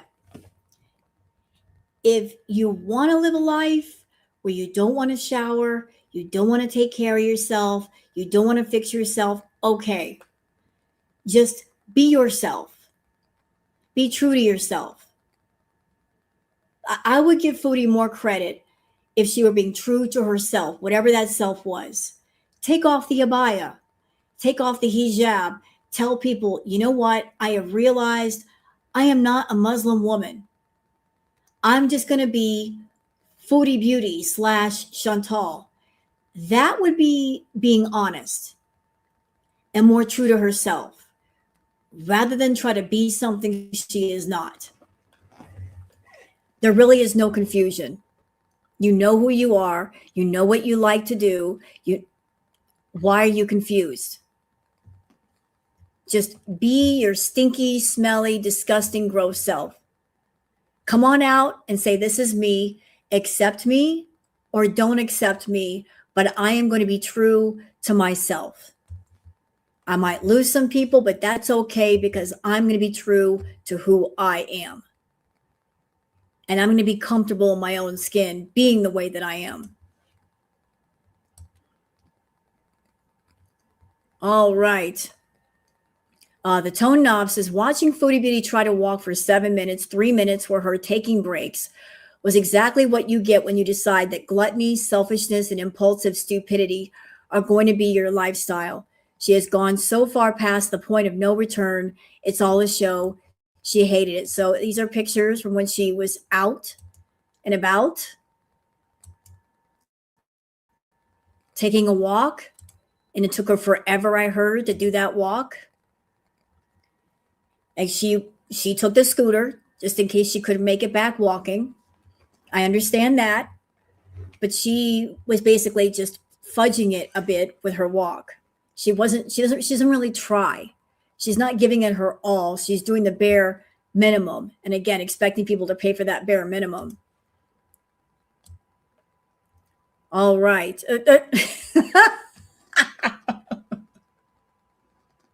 Girl Scout, until Nina comes through with the $500 to $750 for the new keyboard, our Sultan of Synths will have to make do with his favorite childhood toy that's been collecting dust in his old bedroom of his family home. Oh no.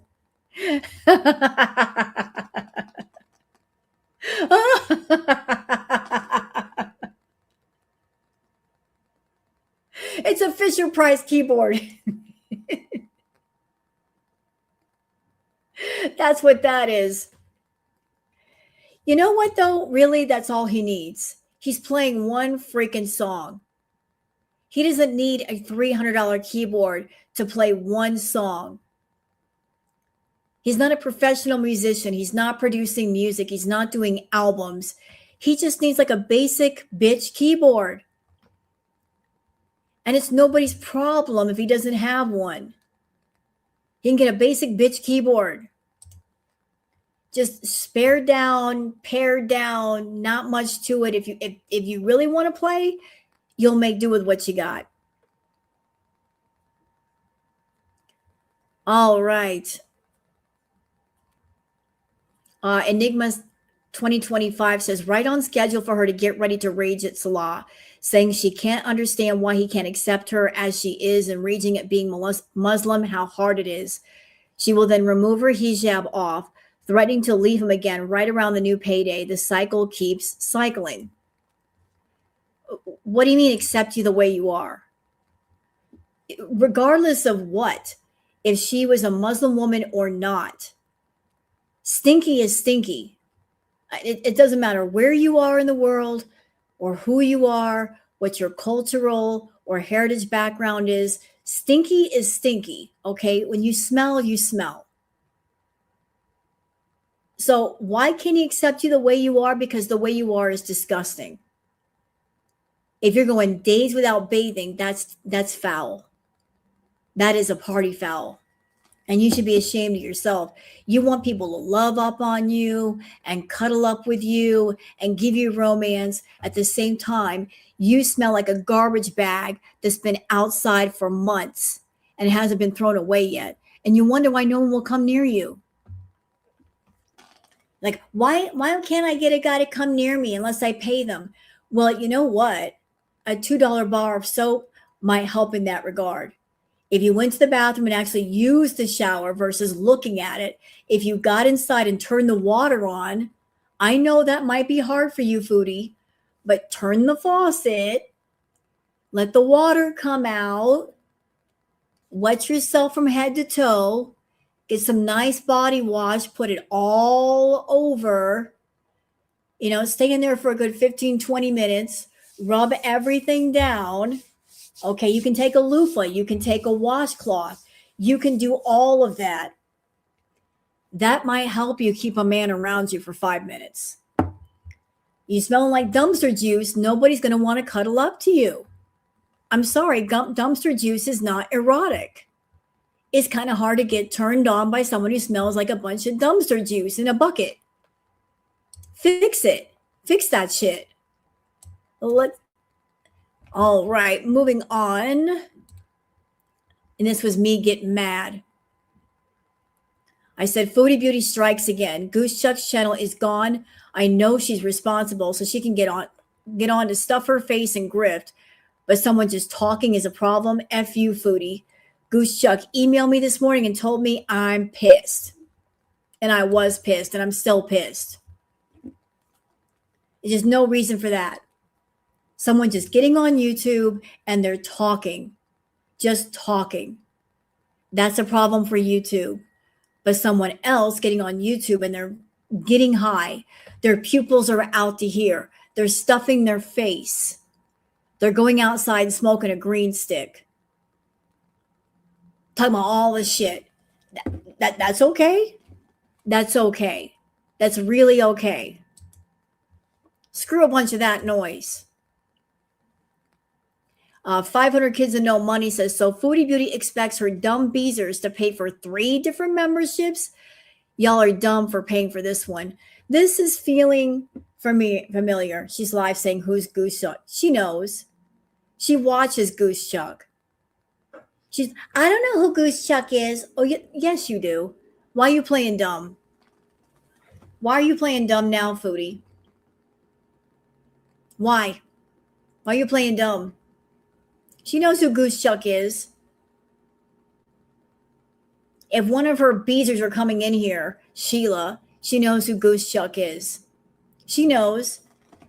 When Goose Chuck was talking about an amphibian butt, suddenly Foodie's using the same language and the same verbiage as Goose Chuck. She knows. She's trying to play innocent now.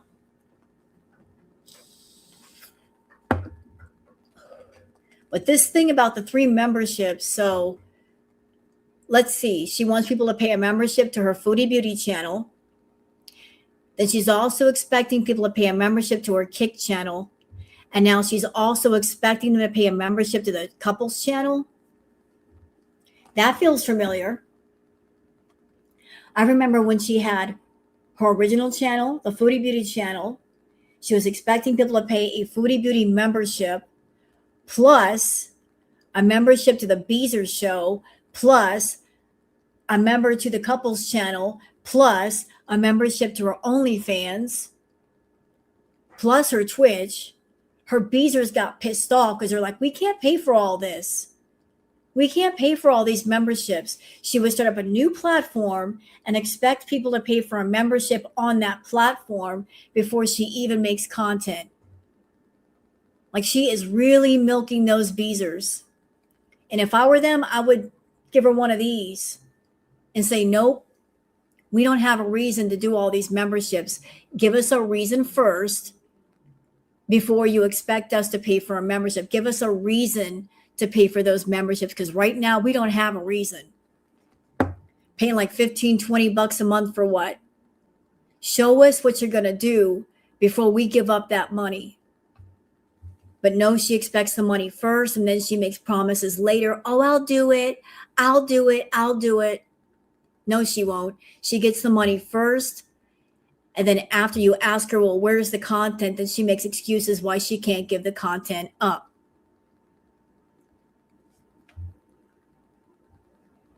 What's this? Hey, $50 wig. She should learn about the current drama between the quartering and the Keno casino. People don't like flaggers. Even more, they don't like grifters.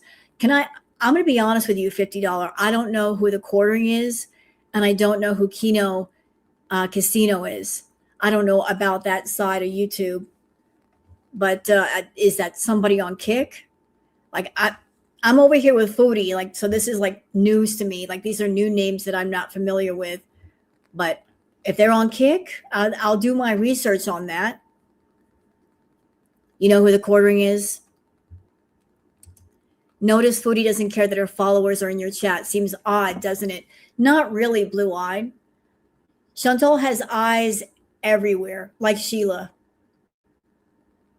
You know, she wants to know what's going on.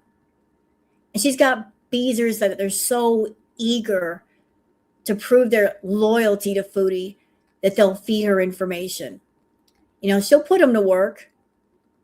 Like, hey, you want to feed me some information about these channels? Go for it. You want to find out some information on these people? Go for it. You know, she's getting work done for free. All because they're there to prove their loyalty. And here's the thing that they don't realize. She don't care about them. She does not care about the people that are basically white knighting for her. She doesn't care about a single one of them. She's just putting them to good use. And they want to do stuff for her. She's not going to stop them. But if they want to come over here and lurk, that's fine. As long as they don't act up, that's fine. That's okay. But if someone like Sheila coming in here, I'm going to tear her a new asshole. Not just because she's coming over here and fucking with me, but she's fucking with the other reaction channels. It's like, why? You think that you're going to stop us from doing what we're doing? You're not. You're absolutely not. So you might as well just stay in Foodie's chat and dick ride with her, because it's not going to fly over here. You're not going to get any points coming over here and then going back to Foodie and saying, hee, I made trouble for the reaction channels. I got them all aggravated. All you're doing is making yourself look stupid, Sheila. Really stupid. Especially considering the fact that you're not even using a profile picture of yourself, using that picture of an actress from The Bold and the Beautiful. You're not even being yourself. You want to act like a badass, but yet you won't get on your YouTube channel and make a video. Make a video, girl. Put yourself out there and see what happens. See what happens. You're such a badass. Show us what a badass you are. Make some content that we can react to. Put your voice out there. Put your face out there. I dare you. Do it. Do it. Come on, Miss Badass. I'm waiting for you. Show us who you really are. Unless you're a coward, then I guess you'll stay a coward. You got so much to say, but yet you won't say it on your own channel. You'll hide in the chat like a coward. Okay, so Lori says, Foodie Beauty. Okay, Uncle Bumpy Rock of Love is Scapegoat. You know, they change names over there all the time. All right, let's see. Lori gives us the recaps of the live. So Lori says, I am so confused about myself. It went on for 2 hours, 37 minutes. She's confused because she wants to keep getting high, even though Salah doesn't want her to. She decided she will continue getting high. Crisis of identity. Well, once again, Foodie is choosing the addiction over having a partner. And this is something that she's done before. Like when she was seeing, was it Milan? No, that's BB. Melon? No, there was a guy that she was seeing that didn't like her doing the party favors.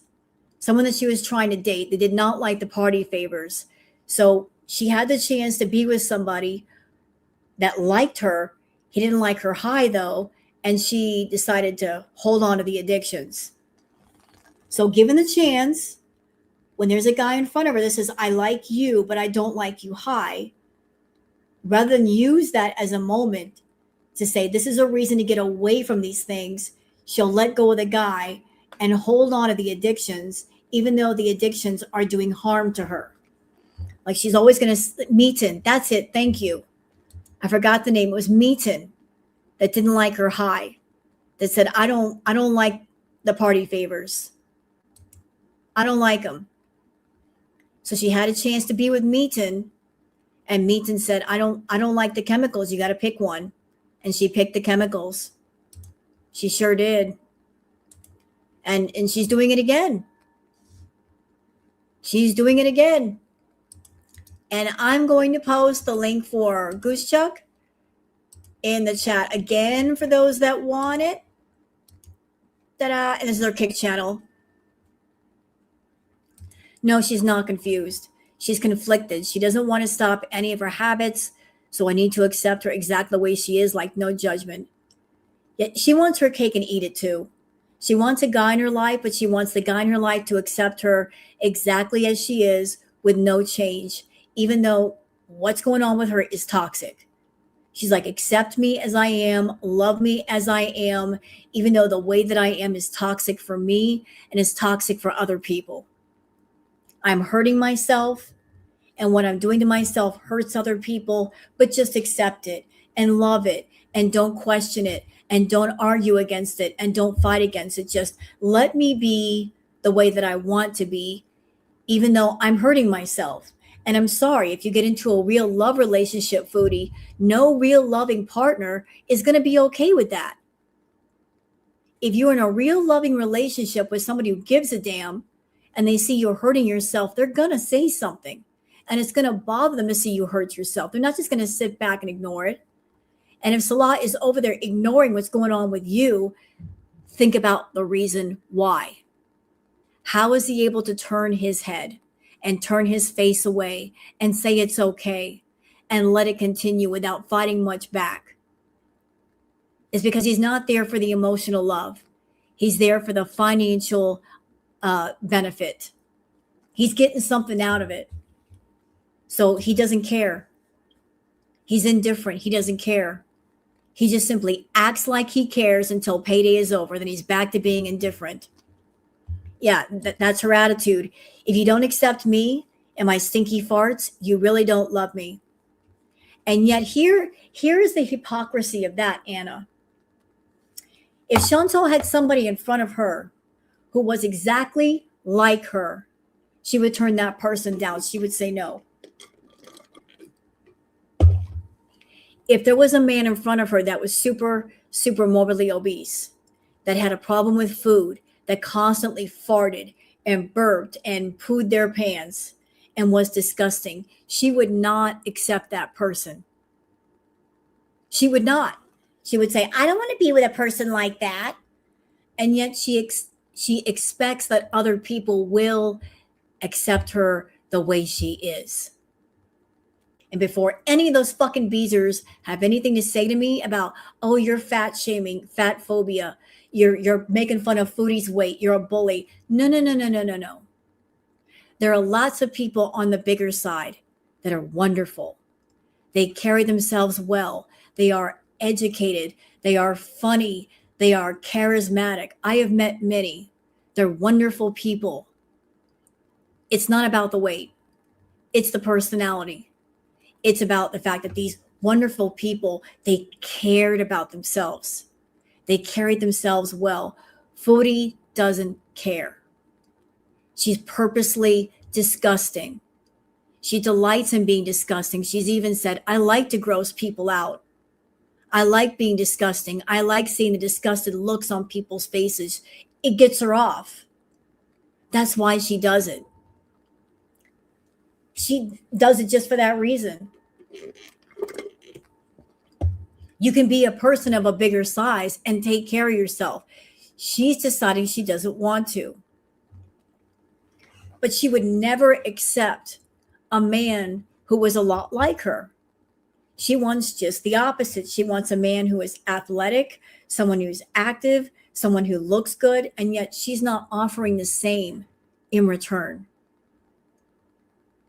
She's like, this is what I want you to bring to the table, but I'm not going to bring the same to the table for you. I'm expecting things out of you that not even I am offering to you. So you want, but you're not willing to give. So if you don't give, you're not going to get back. Shoshi Bug says, quote, there's always people here. It's hard to get on anything. So everyone should just clear out of a public park on a sunny day just so you can use it. She thinks the world revolves around her wants and needs. So she was complaining about the people in the park. Oh, there's too many people around. Even if there weren't, you still wouldn't go. I know, Goose hit 200 on Kick. I saw that. Good girl. I love that. I love that the most for Goose. Oh, we're Girl World's not done. We're not done with this. We're not done. We're just getting started. All right.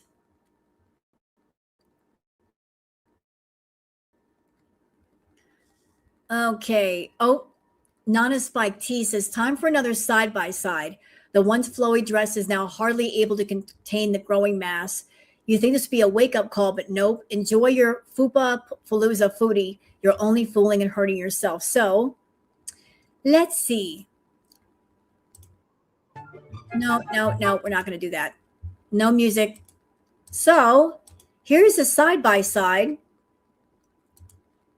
We're just going to freeze frame right there. So, the left is the current video from Foodie, her going in the park. And the right is when she was in Kuwait. Same dress, it looks like. Notice how the dress on the right is longer. It nearly reaches her knees versus now.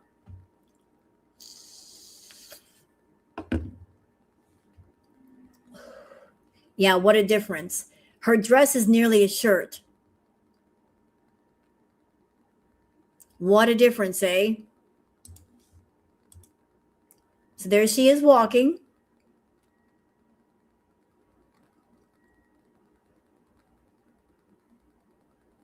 Okay, you gonna walk back, Foodie? But that's the difference right there. I noticed on the right that the dress was a lot more flowy. It was a lot more loose on Foodie. What I'm noticing on the left is if you look at the footage on the right, there was a lot more loose fabric on the arms. Notice it's not clinging to her arms. In fact, her arms are almost too little for that garment. And notice on the left, those sleeves are a lot more filled out. Yeah, the sleeves are tighter. Around the belly area is tighter. It looks a lot shorter now. It's like that thing barely fits her. Barely fits her. She gains another 50 pounds, she won't be able to wear that. Ah, hello, Debbie's World. Yeah, but she is on, it's a Temu outfit, and she probably ordered a couple of sizes bigger since she got back to Canada. I agree. I think she said she was getting a 7X now. Well, I think she should buy like an 8 or 9X because the way that Foodie is eating, by the time she gets the dress, she will put on another dress size or two. It doesn't make sense to buy something and then by the time you get it, it's already too tight. Hi, Debbie's World. So it's like, thinking ahead. If you're gaining weight and gaining weight and gaining weight, and if your size is 7X currently, then you might as well go ahead and buy an 8 or 9X. That way the garment lasts longer versus buying something a little bit too small and then you're busting out of it and it doesn't fit. So there's Foodie. There she is.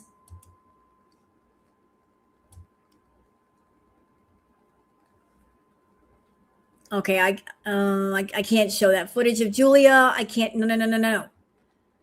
Fatal Bunny says Foodie Beauty filter fail. Oh my God. What? Jeez. What in the world?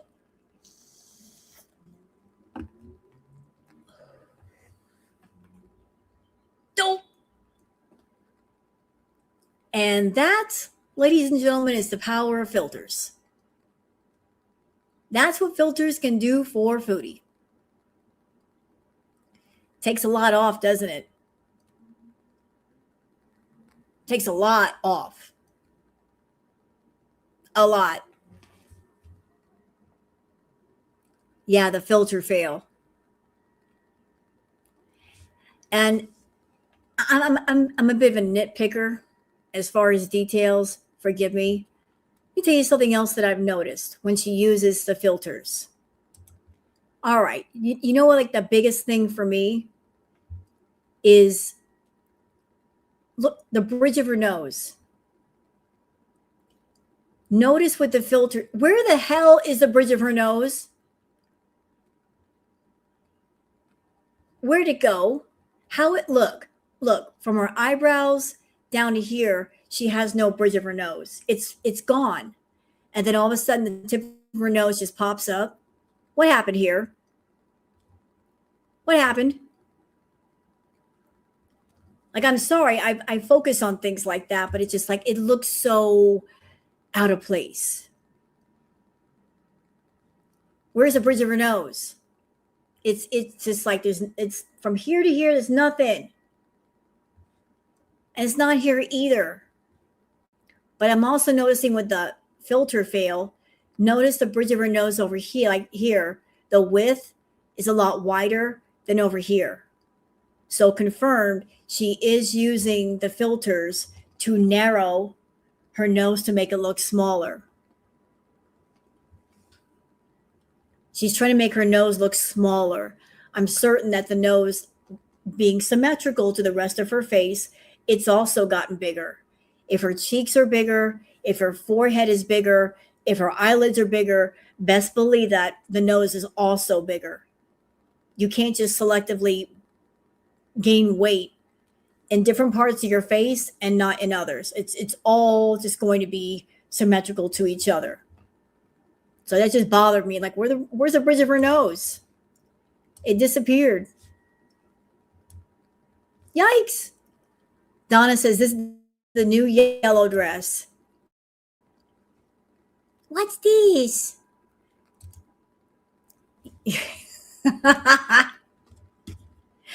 We remember this dress. All of us girl world people, we remember this dress. We remember the yellow dress. We saw far too much of it. She'll wear it for days, just like the outfit she's got on now. We saw this dress every day for days. The naughty church lady dress. You put an example up on Twitter. I hate it. She wore this dress until we hated it. It wasn't a bad dress. We just saw too much of it. I was sick of this dress. I was sick of looking at it. I was like, can you please put something else on, ma'am? Thank you. Crochet with Ashme says, I have a feeling it will be a repeat of previous season. So, yeah. They're trying to bring this back.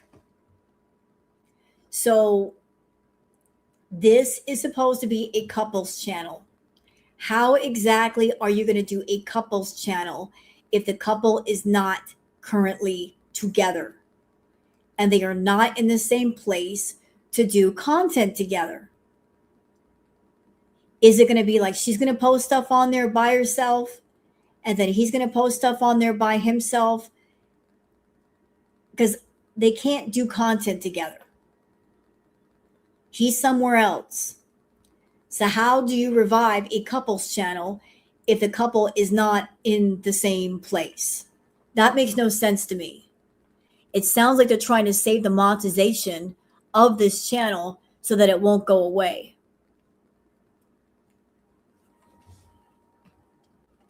But yeah, she's trying to hold on to that channel too.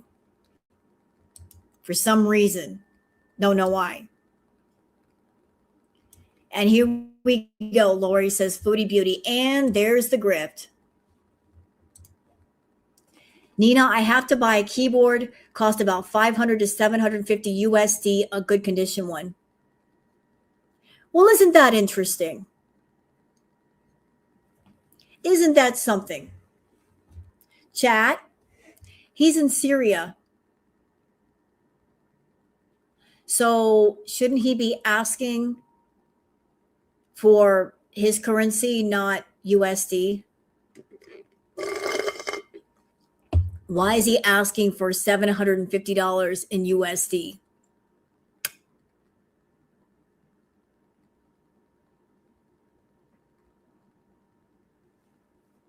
Yeah, that's more than what the Scooty costs. And why are you directing it at Nina? Salah, why are you directing this grift at Nina? And I'm sorry, a keyboard is not a necessity item. That is a luxury item. Either you can get it or you can't get it. You don't need a keyboard. You really don't need it. It's not a needed thing. I'm standing on this. I think the Salah account was somebody else. Chantal gave that account to somebody to control, to act as Salah, trying to grift money away from Nina.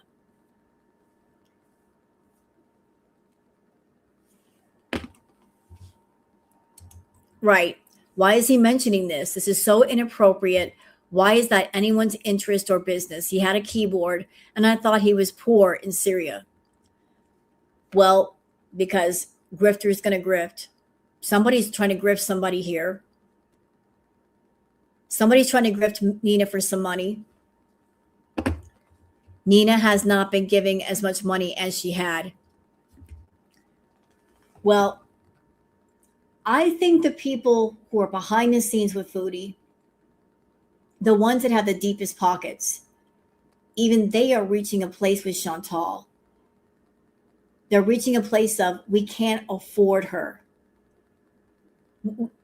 Whatever we're giving, it's not enough. She keeps wanting more and more and more and more and more, and we just don't have it to give. I think in the beginning, the people that were her feedies, they were happy to give her money. They liked the interactive aspect of her chats, of giving her money and she goes out and stuff. They liked being proactive with directing her content. And they liked, in a sense, having control of Chantal. They really got a kick out of it. But now I think that there is resentment on both sides. She's resentful of the feeders because she's looking at the feeders and saying, well, this is what you wanted. You wanted me to sit on my butt and not go anywhere and not do anything and depend on you guys. So since you put me in this position, you owe me. You better give me a lot of money. You wanted me to do this lifestyle thing? I'm doing it. And now that I'm doing it, you better give me money to continue. So she's resentful if they are not there giving her money. On the other hand, on the other side of the spectrum, the feeders, they basically put themselves in this box with Chantal. They got her into this. They encouraged it. They paid for it. And now they're paying for it. They got to keep paying for it. And they just don't have enough money to feed her, to satisfy all of her addictions. She's asking too much. They can't give enough to her. She's built her addictions up to a level that is unsustainable, where they are making themselves broke and aggravated trying to keep up with her stuff. Is like we're tapped out. we can't make enough to give you.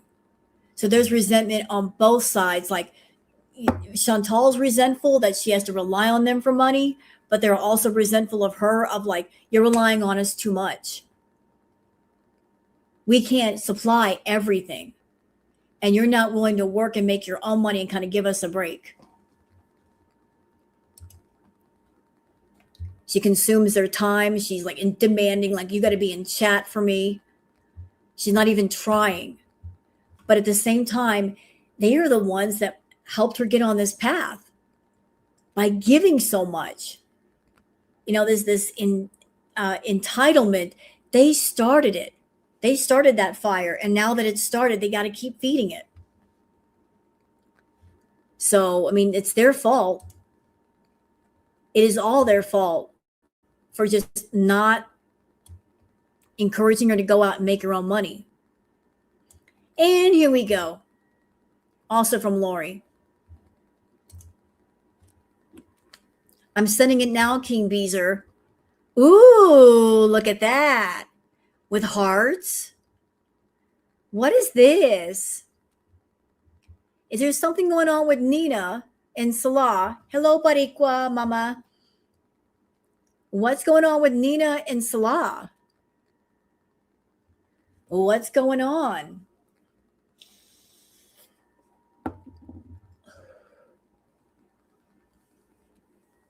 You know, a while back, if any woman even looked at Salah, she would lose her mind. How is it that now she's okay with Nina sending messages to Salah? How is she okay with that? I mean, all she does is complain and eat. Why are people paying more? Because they're stupid. They're stupid. She's milking everybody dry of money over there. Her content is 100% geared towards the fetish people. She doesn't care about the regular audience. She doesn't care about making regular content. It is strictly adult fetish content on social media. She's focusing so hard on the fetish people that she doesn't give a crap about the regular viewers. She cares about that niche audience. She's like, all I need are these niche people. And the more I do, the more of them I will attract and the more money I make. But here's the thing, Chantal. Adult content, the money made from that, it's unstable. You can't rely on that. Having regular stable money is better than unstable money. But you are relying on instability. At any time, those feeders could just walk away from you. And what are you going to do? If Nina put 2 middle fingers up and said, bye, bitch, what are you going to do? What are you going to do? It could happen at any time. Anytime. Nina could just disappear into the wind and nobody would know why. And she'd be losing her mind. Where's Nina? Where's Nina? Where's Nina? Relying on one person to pay your bills and pay your rent, that's crazy work. Not a good position to be in whatsoever. I wouldn't. That's far too scary for me. 500 Kids and No Money says, Foodie Beauty, starting a couples channel doesn't prove your marriage is thriving. It proves the bills are due. The main channel is flopping, and now you'll have to pick up a second job to make money. I guess the olive trees aren't cutting it. Yeah, obviously there's some kind of desperation somewhere. Like they're trying to make money any way they can. Nina needs to leave like Wanda the wallet. Well, maybe at one point she will. Trinket, he came into Milky Chai's chat and said he paid a portion of Foodie's rent. I also heard he stopped a while back. I don't know if that's true, but like she's spending more than she's making. She's relying on too much on people to buy her food. One thing I have noticed about Foodie, have y'all noticed that she is getting meals from delivery, but she's not getting like big time fast food meals. Like there's no big time BK, no McDonald's. It's like sandwiches and stuff. Girl is broke. She is broke. Over there cooking her own food. Like she's not getting a lot of the feeder money these days.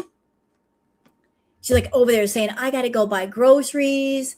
And she's buying little sandwiches. I don't think the feeder requests are coming in nearly as much as they used to.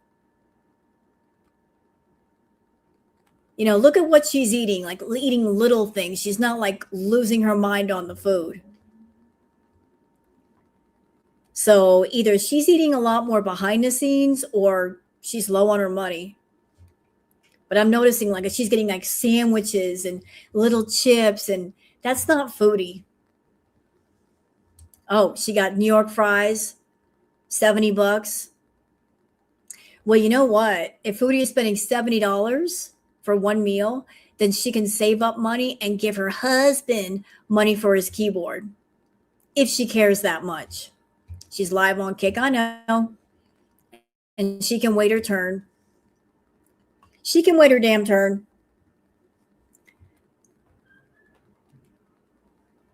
This comment, Lori says, and a real woman doesn't feed her to death. Look at this comment from Nina Batchelor. That's what a real man does. He contributes to his woman's health instead of her downfall. Nina, can we talk? You're supposed to be a nurse.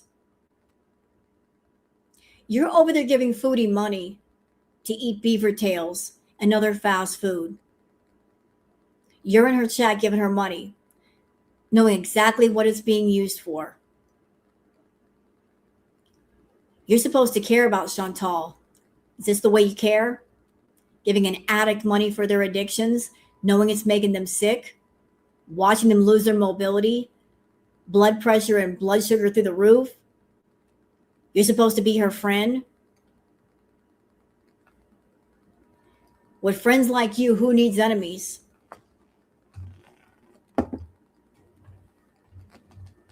Who needs enemies?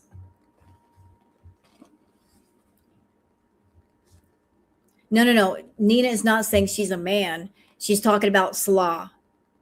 Because Salah was acting like he cared about Foodie's health. But it's like, Nina over here, one of the big feeders, the one that buys her the most junk food, talking about like somebody stepping up for Foodie's health. Psst. Stop paying for snacks. You are contributing to the addictions of an addict. And you dare to call yourself somebody that cares about her.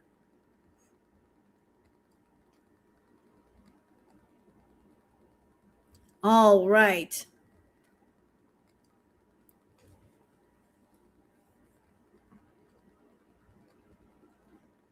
Crochet with Ashman says she's high as hell and hitting curbs on the scooter.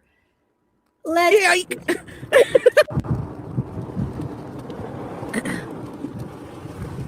gotta go here to get the little cart. Whoa. Oh. Shake. How is she hitting the curb? How high do you have to be that you're in a scooter and you're running over curbs? How high do you have to be for that to happen? You're on a scooter. You're not even in a car, and you're driving a scooter and you're hitting the curb with it. I mean, how high do you have to be? I'm laughing at her stupidity. If she's high, she has no business being anywhere near a road. That's dangerous, not just for her, but for other people who are also driving. Foodie, don't do this again. If you get high, stay home. Don't get high and then get on that scooter and then get all up in that road. You're going to cause an accident. But how high do you have to be to hit a doggone curb?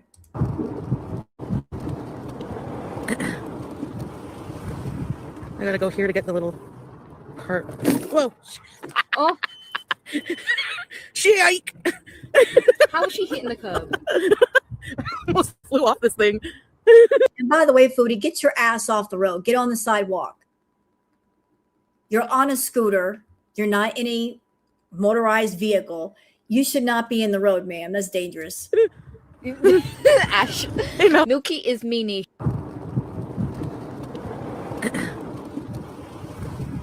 I gotta go here to get the little heart. Whoa. Stupid idiot. Stupid. She is just stupid. Absolutely stupid. We just saw that. Red Zesty says Salah wants to sabotage the scooter and Foodie Beauty wants to throttle him. That was a STFU face if I ever saw one. Let's watch. No more scooter? Ooh. That face. Look at that face. Does she look mad to you? She looks mad to me. Salah says, no more scooter, only walking. And she's like, try and make me. You're not going to succeed. I'm the one with the money. I dare you to make me get off that scooter. And she had nothing to say. Nothing to say after that. Like the idea of walking just pisses her off. Yeah, that's the face. Good luck trying to make Chantal do something she does not want to do. All right. So can we talk about this? Moonbeam McSwine says daycare ass lunch. This is the Mother's Day spread. I'm sorry. This bothers me. It looks so sad. And see if you can spot what looks wrong on this table. The dimensions of something. I'll give you a hint. What looks wrong on this table? The cake. Look how small the cake is. People were saying that the cake looked like she had just edited that in. Because it looks too small. It doesn't, the dimensions don't look right. That's a sad spread right there. And I think you're right, Trinka. A lot of people were saying that. I think that she wanted to do a request for somebody, or she was hoping to set out this spread, and she was expecting that feeders would show up, and they didn't, and it pissed her off. But I think this is supposed to be for a select group of people or one person, and that's what it was for. She was supposed to do this for someone or a group of people. It had nothing to do with Mother's Day.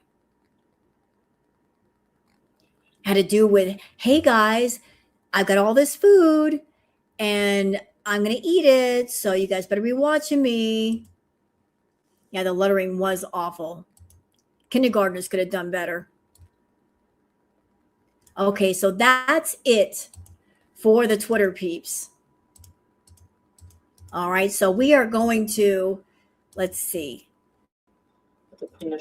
Okay, we're going to go all the way back here. Y'all ready to get into some Neo Tarot?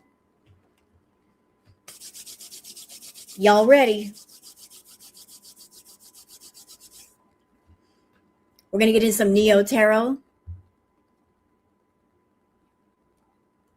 We're finally ready after 2 hours later. Because it was a really, really good reading. And for those who've never heard of Neo Tarot, never watched her before, she's an amazing, amazing reader. She also does private readings for those who might be interested in the private readings. And I've had a couple from Neo. They were spot on. And I think the private readings are like $22. Well worth the money spent. So for those of you that are looking for a private reading from Neo, go to any one of her videos, go to the merch store link. And through the merch store link, you can find the section with the private readings and then just pay for it. And then she sends you like a short video. So just wanted to let you know. But this was a short but very good reading from Neo Tarot. All right, so let me just get out of here. I'm just trying to keep track of everything so I don't get confused. Where am I? Where am I at? All right, let's shut this down. So I got too many tabs open. Too many tabs, damn it. All right, let me just blow this up. And I'm going to get my thoughts as we go along. So hope you guys enjoy. Bruh.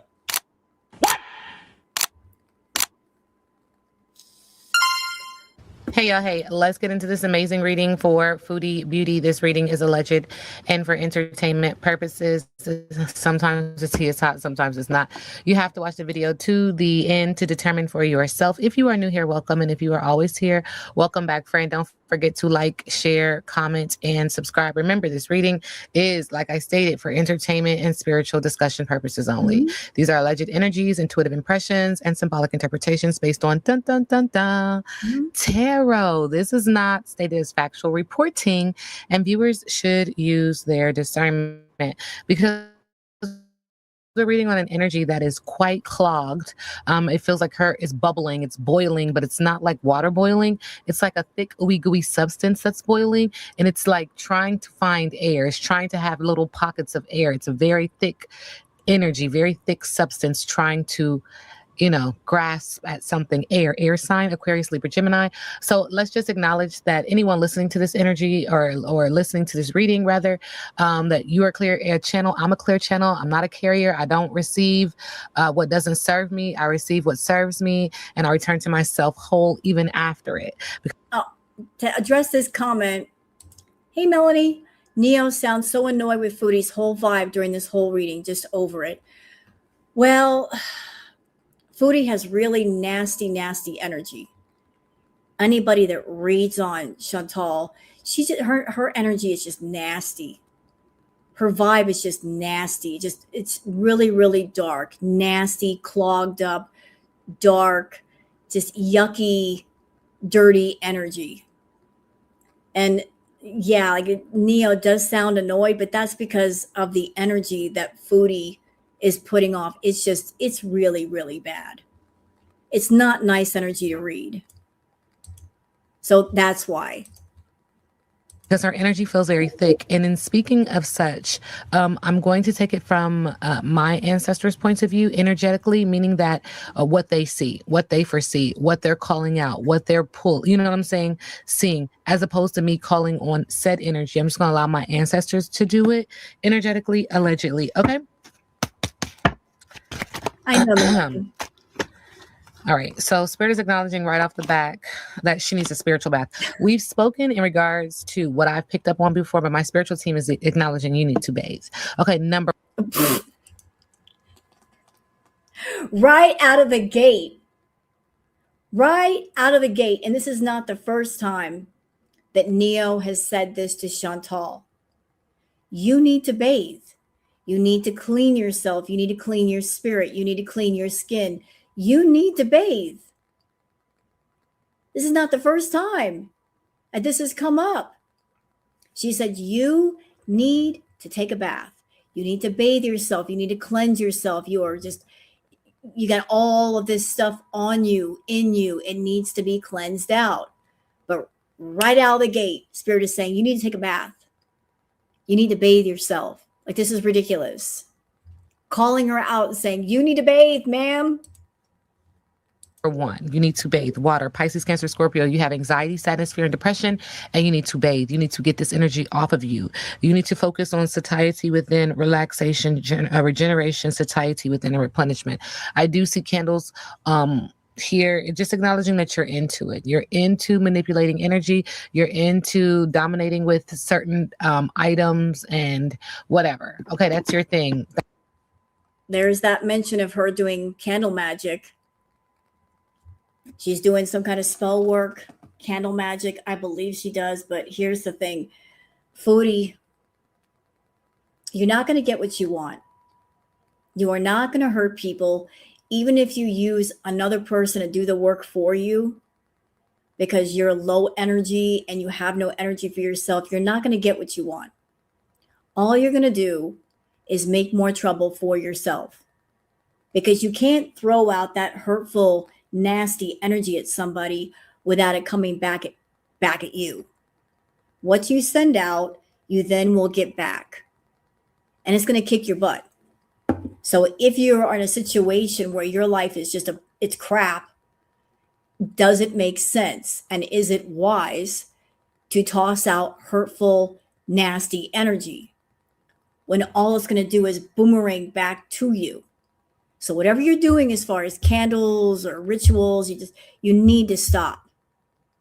You're not going to get what you want, and all you're going to do is make more trouble for yourself in the long run. So just quit it. That's not my thing. But Spirit is just acknowledging these things don't work for you. They work against you because your intentions are not pure. Right. Again, this is coming from my spiritual team. It's a spiritual discussion. Spirit is also acknowledging that the truth ain't in you. And so the spiritual bath and bathing would allow for truth to kind of whisper in your ear. You know, if you can understand what I'm saying, because truth isn't something that you're in alignment with. And so it feels like, like I said, the truth ain't in you. So there's this energy for bathing and going through a bathing ritual to cleanse the body of the grime that's boiling, to call in truthful communication, integrity, divine intervention, surrender, and reconciliation. My ancestors are acknowledging that the current situation, your current status, it's not working for you. You're very resistant. You have up boundaries, but your boundaries are so heavy and you're so guarded that even good energy couldn't get through. You understand what I'm saying? And so they're just acknowledging it's time for you to pivot. It's time for you to change. It's time for you to put your boat into the water and change direction. And Spirit is acknowledging abruptly. You need to swerve, and you need to seek fulfillment, enthusiasm, things that are going to bring you joy. You're a very low vibrational energy. My ancestors. Thank you. Yeah, and just to reiterate, I've said this before. They do not care for this energy, and there's nothing against that. Everybody has their, their things, their likes, their dislikes. This is not an energy that's like. Oh no, look at that card, teardrop. Look at the teardrop. Girl. The teardrop on the face, girl. Watch your friends, Foodie. Watch your friends. The people that you think are your friends are not your friends. Watch your friends. Watch them. You better keep an eye on them. From my ancestral points of view, right? They say that she's extra. And there goes that tear. We talked about that tear drop before. Over the top, trying too hard, completely unnecessary, excessive, dramatic, and out of place. They said that you're acting very suspect now. Someone is being shady. Something is being hidden. You're very untrustworthy, very suspicious. Spirit is also acknowledging that you have some unhealthy character traits. You're very obsessive and a stalker. And I've picked up on this energy before. But for whatever reason, you feel like you are an individual, a millennial, you're self-enterprising, you're adventurous. And that just picks up on the mental health issues that you may or may not have, right? Mm-hmm. All right, Foodie Beauty. Thank you, Spirit. Yeah, Spirit says it's time for your energy to shift and for you to get into alignment. Spirit says you need to sit, watch, observe, and then make your move. Because you hear all the rumors and the judgment, the slander, the psychological projection. You hear everything that everyone is saying. And you still continue to plant seeds, so you're going to reap what you sow. Yep. You're a false person. You're fake. You're hiding your true character. You're dispelling illusions. It's things that you like to do when it comes to mirror magic. Spirit says to watch out for the signs. The universe is guiding you in the right direction. You're going the wrong way. Everyone has a spiritual team that I believe roots for them. You still have spiritual advisors that want you to understand that you are built for survival, but you have a choice in this. Your focus is wealth. Yeah, money. Worshipping at the altar of money. That's all she cares about is the money, making the money. Where's the money? Who's got the money? How can I get at that money? She's most concerned about the money. Who's got the money? Do they want me to do something? What do they want me to do? Money, money, money, money, money. There are things more important than money, like health, perhaps. You know, like caring about your health. You should care about your health more than money. But she doesn't care about her health. She doesn't care about herself. She cares about making that money. Because right now, money is keeping a lot of things going. And without the money, those things fall apart. The house of cards comes crumbling in on itself. Without money, she can't pay her rent. Without money, she can't give to Nader or Salah. And then they walk away. Like money is at the core of all these things that she's got in place. And if the money goes away, then everything completely splinters. But just she's so concerned about that money.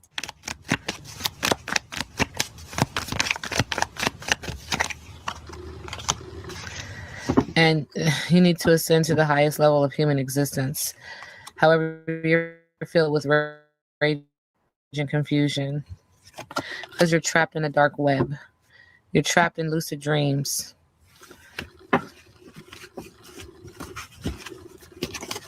You need to shift your reality. Sorry, Neo. I just want to say this before I forget. I think Foodie is an unclean person, and she likes being unclean. But considering perhaps the kind of spells, ritual, candle magic that she's doing, if she's trying to attract negative energy or negative spirits, her being unclean, maybe she feels like that adds power to the spell. You know, because she's creating a negative environment with herself, with the way she lives, that she's attracting negative spirits and negative energy. She can gather that together and put that into spell form and then push that out to people.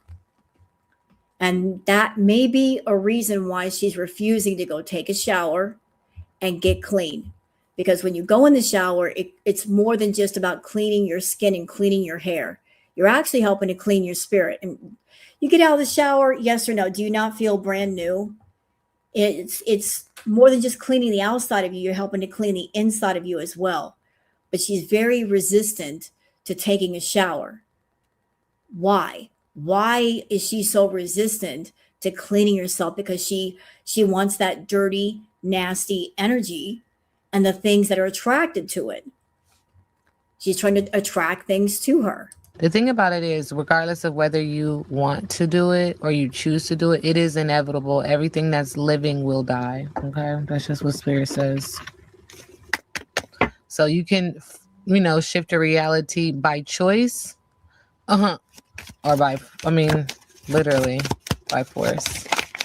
All right. What do my spiritual team want to say to her?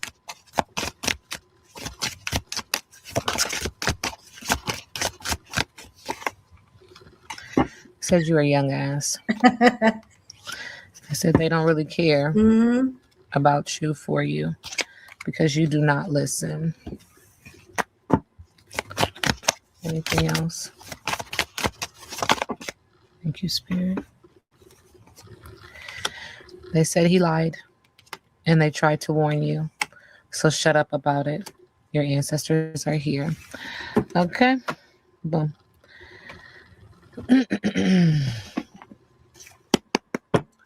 Yes, energy. This is a stubborn energy. So what's coming? What's coming?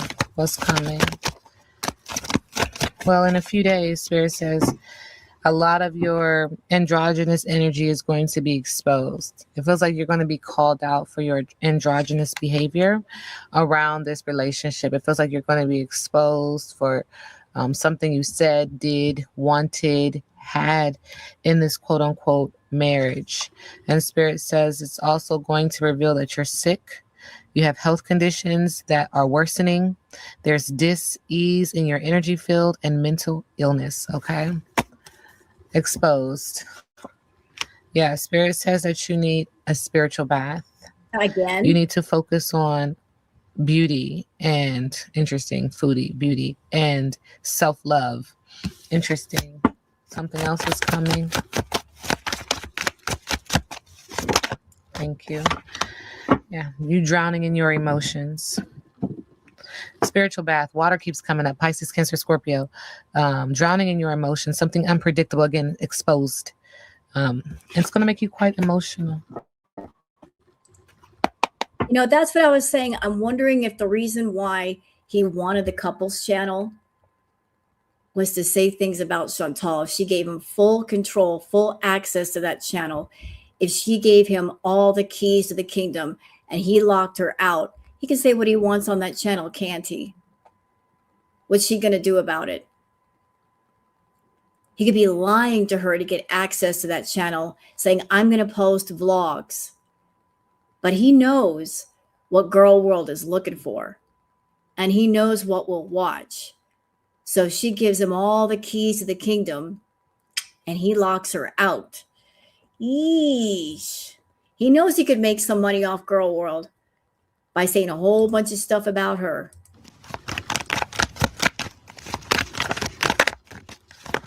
Next few days, weeks, what's coming? Thank you, ancestors. A discussion around a child. Every time I read on you, this is what it says. I mean, Spirit just constantly acknowledges child, a child. You're going to have to check yourself because this is just proof that there is evidence of cheating. That's his business, and you're trying to burn the evidence. You don't want this to be said. You don't want this to come out. You don't want this to, Aries, Leo, Sagittarius. You don't want people to know that it's true. It's true. Again, this is Was he cheating though? I mean, if you got two people that weren't legally married, they're not in a real marriage. If all it was a transactional fake relationship, was there any cheating going on? I mean, can you cheat on somebody you're not really with? You really can. If two people are committed to each other though, yeah, there could be cheating. But if it was an on-camera relationship, a script relationship, nobody was cheating. If she want to go and talk to Natter, she's not cheating. If he want to go talk to Kybella, whoever, he's not cheating. Nobody was cheating the entire time. It was just basically for the cameras. She can't claim cheating if it wasn't a real relationship. spiritual discussion. Everything I'm saying is alleged and for entertainment purposes. Yeah, Spirit says that relationship changed everything. You even changed when it comes to that relationship because of the child. Constantly, energy is telling me there is a child. It is repetitive. And this was a message of concern to you and him because you held the money. You hold the money, okay? It was a message of concern because he's like, well, what about the money? And I think that, energetically what my ancestral team is saying is that this was the foundation of your relationship. You're filled with pride, ego, and people-pleasing energy because of it. Thank you. You're also the opposition. You also have gotten hurt behind the money. The police do know energetically, allegedly. Oh. What else? Thank you, ancestors. It's lust. You're a very lustful energy.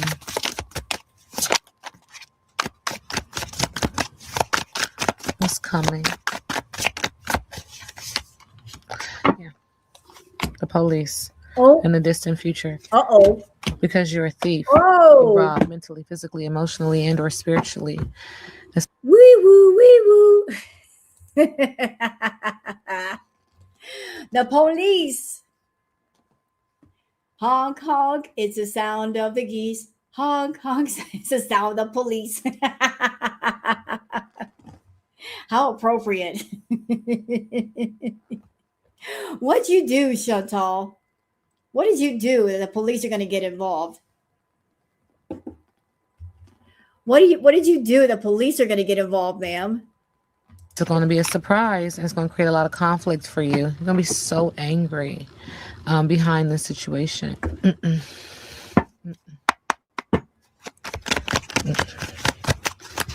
Okay, Spirit. What's coming? What's coming? What's coming for Foodie Beauty? Thank you, ancestors. Dysfunction, an unhappy family, a broken marriage, dysfunction. There's some energy of your family wanting to chime in energetically. We'll get there. He's cold, and him being Salah is masculine energy with the King of Pentacles. Hold on. I want to go back to that part with the family. So the family wants to chime in energetically. Does that mean they want to come to YouTube and say something? I wish they would. I really wish they would. If they care anything about Chantal and they've seen her, if Aunt Phyllis has seen her, talked to her, she knows how bad things are getting. She knows. It's about time to come to YouTube and tell us. Maybe mom could get online and say, hey, feeders, stop giving my daughter money. Stop supporting her habits. Like, she is really, really sick. So if the family wants to speak up, I wonder why. Is it because they see her on a path of destruction? They don't want to see the end of it, and they're trying to put a stop to it? They fear her mouth. Well, at some point, you got to lose your fear if you care. At some point, like, if you care, you got to say something. You can't keep your mouth shut if you see a situation is pretty serious. We'll get there. He's cold, and him being Salah is masculine energy with the King of Pentacles. You're losing money. And this is also acknowledging there's a lot of manipulation between you two with the King of Swords. And this is interesting because when I say that, it feels like you're still trying to call his energy, siphon his energy, and there's withdrawal with the Four of Cups. He doesn't want to, and it's a fool. It's a foolish energy. It's a foolish behavior. It's reckless energy. It's reckless behavior. But it's this promise to start over with this camera. Let's try it again. Spirit says this is careless. Interesting. And again, Neo does not watch Foodie. She doesn't watch Foodie's content, but yet look at what the cards are saying. Like, what she just said. Like, you're trying to call upon Salah's energy and try again in the camera. And what is Foodie doing now? She's trying to resurrect the couples channel. So tarot readers have it all wrong. We don't know what we're talking about. If so, why is Neo coming up with this? How are the spirits coming up with this? Why are they talking about this? At the same time, the Foodie is trying to resurrect the couples channel with Salah, even though he's not around. With the Eight of Pentacles, this is not going to work. It's going to create a tower moment, upheaval, chaos. Her family. How does her family feel? Okay, let's talk about it. Yeah. Her family feels like she needs to get into alignment. There's no other options. You've ran out of all these, I can do this, no, that's it. Get into alignment with the Seven of Cups. Have freedom. Get your mind, I was about to say your ass, get your mind out of the gutter. You've got this self-induced imprisonment, and they're acknowledging this is so pitiful. It's sad. You're scatterbrained with the Page of Swords. You're directionless with the Chariot card. Mother. What's her mother's energy toward her? Energetically, allegedly. She says she's careless with the Eight of Pentacles. This job, this thing that you're doing, she's like, what the hell is that? Energetically, allegedly. Like, what are you doing? Why are you doing this? It's so weird. Subconsciously, she does see that you made a lot of money. But she also sees that you've also created a lot of confusion for yourself with the Ace of Swords. And the question is it worth it? No, it isn't worth it.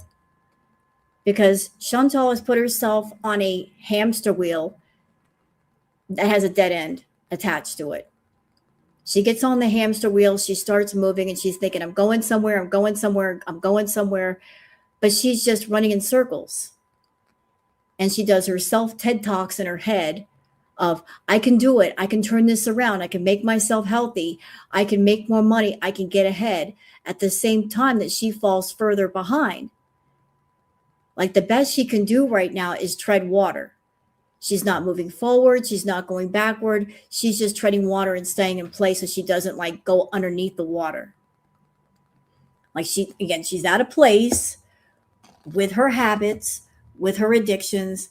They're at such a large level that she can't support them and satisfy them, and neither can her feeders. They just, to maintain nearly 600 pounds, she has to eat between like 7 to 10,000 calories a day. That's a lot of food. That's a lot of money. And she keeps going to people looking for that money. She's trying to find ways to satisfy her addictions, but addiction is never satisfied. It's never going to give you a day off. It doesn't take a vacation. It doesn't say, well, you ate 8,000 calories today. That's enough. No, it wants more. If you manage to eat 8,000 calories that day, the next day it's going to want 10,000. The day after that, 12. The day after that, 15,000. And pretty soon you've arrived at a place where you just can't get enough food in you or enough chemicals. Then what's she going to do? When you built things to such a level that you cannot satisfy them. And so you start going after people around you and getting resentful and angry, and you're lashing out. And she's doing that now. She's going at people in her own chat, going at Nina, going at anybody who disappears for 5 minutes, because she's like, where are you all going? You should be here supporting me.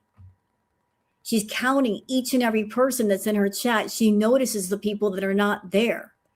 And she's counting on every single one of them to give her money. Because without them, like, she hurts even more. So like, she's just existing. She's not living. She's existing strictly for her addictions. Her waking moment starts with satisfying them. Her moment before she goes to sleep is about satisfying them before she shuts her eyes. It's unmaintainable. She's an addict that needs too much, way too much. And her beezers can no longer satisfy her. She can't satisfy her either. Yeah, eating 8K, and it is expensive. And yet she expects that people will be there to get it done. And if they're not, she gets angry. She gets mean. She gets nasty. The people that helped put her on that path, they were happy keeping her on that path until things reached at such a level that they can't give her enough. And she's frustrated with them. She's angry with them. Why aren't you giving me more? Why aren't you giving me more? Because we can't. We can't give you more. We can only give you so much. So they started her on that path. And now that we're over here and it's to insane levels, they're like, we can't give you any more. And then Foodie goes back to them and said, look at all that I've done for you. I've made myself into this for your pleasure. You owe me. That is her attitude with those feeders. You owe me. You should give me more money. You wanted me to act like this. You wanted me to sit down and do nothing and gain a bunch of weight. I did. Therefore, you owe me. There is resentment on both sides, even though both sides are directly responsible for what's going on right now. They both had a part to play. Foodie had her part to play by agreeing to do it. And the feeders have their responsible part because they're the ones that lured her into it, and that's what they wanted. So there is responsibility on both sides. She said, okay, they agreed to it. They gave her money, and here we are. Here we are. Like, what are you going to do, Beezers? You wanted her to do this. You didn't put a stop to it. Now she's going to keep coming after you for that money that you don't have. Is it worth it? Because you're completely dissatisfied. The mothering energy, your mother's energy is acknowledging you're dissatisfied, you're dysfunctional, and you're dissatisfied with the 9 of Cups. What's next for her and Salah? Thank you. The King of Wands, the leader. Hey, hold on a second. I'm sorry. Mrs. Peel, you would be surprised. Chantal, she's in that category of death fat feeders. I mean, there's all different kinds of feeders. She's in the category of death fat feeders. And they honestly don't care what she looks like. They care about her getting bigger and more unhealthy. That's what gets them off. The more unhealthy she is, the less mobility she has, the bigger she gets, the more she busts out of her clothes, the more they're enjoying it. And their ultimate orgasm is going to be if something medically happens to her. That's what they want. That is what they want. That's why they call death fat feeders, because they want her in a casket or they want her in a medical bed. That's going to make them so happy when that happens. They're pushing her towards that, and they're not stopping, and she's okay with that. She's fine. So the death fat feeders don't care about what Foodie looks like physically. They care about her just following orders and eating the food. He's laughing at you. Yeah. He's laughing at you. He sees that you're disloyal. He sees that you're disloyal. Energetically, Spirit is acknowledging again, he's not in the chat. That's not him. Okay. But there is. Say it again. Say it again, Neo. Everybody needs to hear that part. You're dysfunctional and you're dissatisfied with the 9 of Cups. What's next for her and Salah? Thank you. The King of Wands, the leader. He's laughing at you. He's laughing at you. He sees that you're disloyal. He sees that you're disloyal. Energetically, Spirit is acknowledging again, he's not in the chat. That's not him. Okay. Boom. That ain't him. That's not Salah in the chat. That's not him.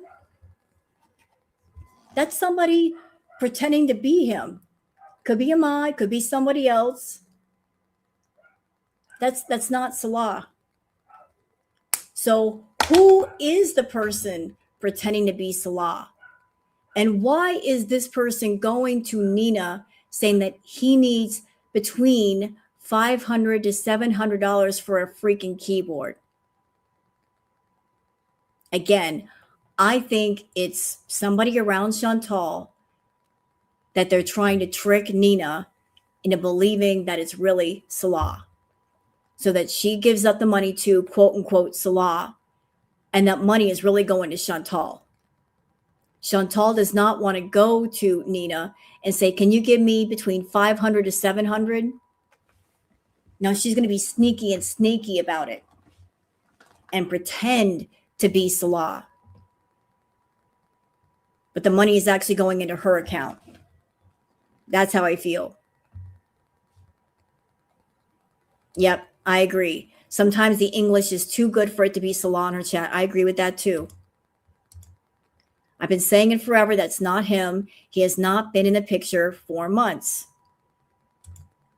So I don't know who it is that is in the chat pretending to be Salah. It could be Natter for all we know. I mean, we know that she's been seeing Natter. She could have given control of that account to Natter. Natter is her dealer. And if Natter is saying, hey, I want you to get healthy, yeah, she's going to get a bit of an attitude.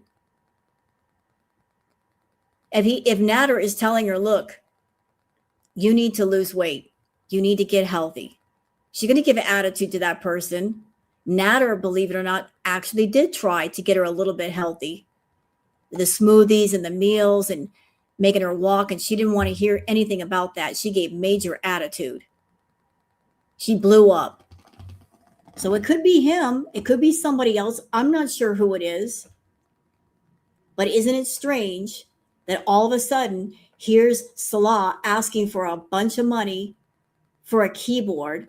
At the same time, he's in Syria and there's conflict going on over there. If you were in a conflicted country with all kinds of conflict, would your mind be on, I got to get another keyboard, a big one? Where the hell are you going to take that? I would think it would make more sense if Salah said, I'm in a conflicted zone. Can you send me a bunch of money because, for survival? That would make more sense to me. Not on, I got to buy another keyboard. For what? You only play one damn song. Right. Having Natter pretend to be Salah is her way to have Natter on her channel whether I'm actually being on her channel. Good angle, Chantal, not. It could be him. It could be him hiding to have him there. But any talk about being healthy, she's given all kinds of attitude. But it's just weird that all of a sudden Salah wants a bunch of money from a keyboard and he's directing that question at who? Nina.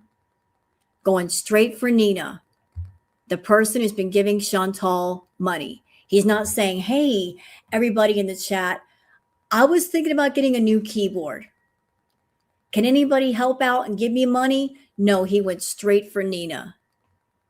Straight for her. And if I were Nina, I'd be looking twice at that. I'd be giving the bombastic side eye. Why is this person that I do not know asking me for money? Asking me for a lot of money? I'd be giving the bombastic side eye, like, who are you and why should I give you money? Why should I be interested? Why should I care for a bunch of money for a non-essential item? But I guess a fool and their money are soon parted. But there is conversations of money. There is something happening. Is everyone privy to it? No. It's psycho. It's delusional. Mm-hmm. It's unfortunate. It's sad. He sees you as a disloyal person who no longer has the money. Yep. He also sees you as moody with the King of Cups. You also create anxiety, sadness, fear, depression in his energy field. He's exhausted with the Four of Swords when it comes to you in reverse. And he is open to releasing what is no longer served, just letting you and the money go.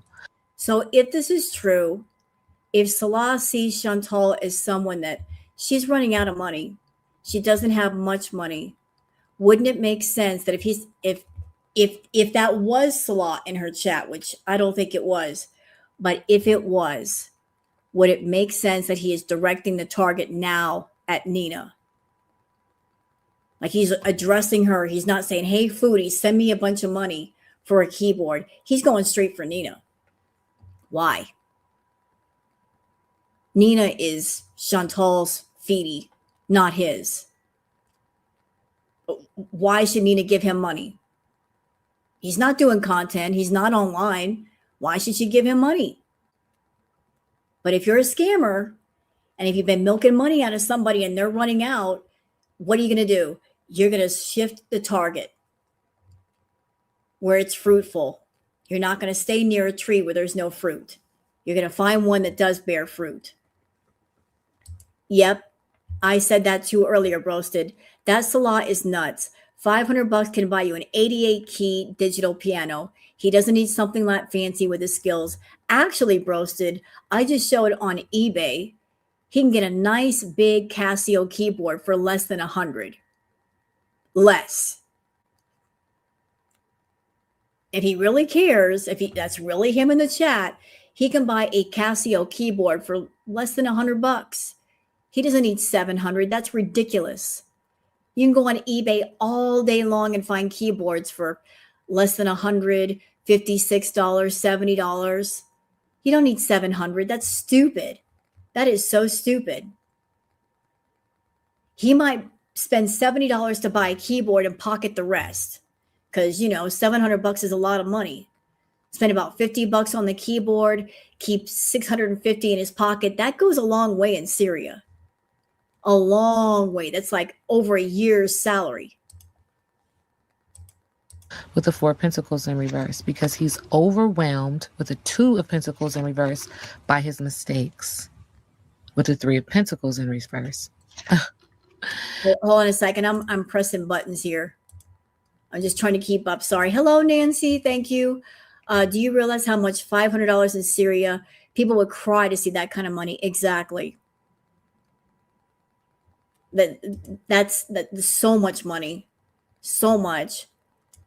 And he's asking that money for a keyboard. A freaking keyboard when he's not even a professional musician. Why? Absolutely why? And with the Five of Cups, he's filled with regret. Again, hence why there's withdrawal.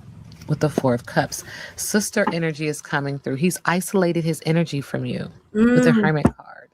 Sister energy is coming through. She's acknowledging that you're so resistant. His sister, you're resistant to the Death card. The Death card, you don't want change. What else is one of his sisters? Sisters energy towards Chantal. Chantal, she says you're bitchy. With the Queen of Swords. With the Five of Pentacles, she says you're struggling. And with the Five of Cups, she says you're filled with regret. All these are saying the same thing. And she's so kind to say, be strong out there while you're unable to pick your head up from your chest. Oh. While you're unable to lift your leg up from the couch. Be strong out there. I mean, if you talk about this is why you're isolated. And you're isolated with the Hermit card so that you can take judgment, have a moment of clarity, take accountability and responsibility for your actions, to surrender, to see that you are in an uncompromising situation, but to gain the wisdom. With the Three of Wands, it feels like be adventurous, find other things to focus on, go that way. All right, back to my spiritual team.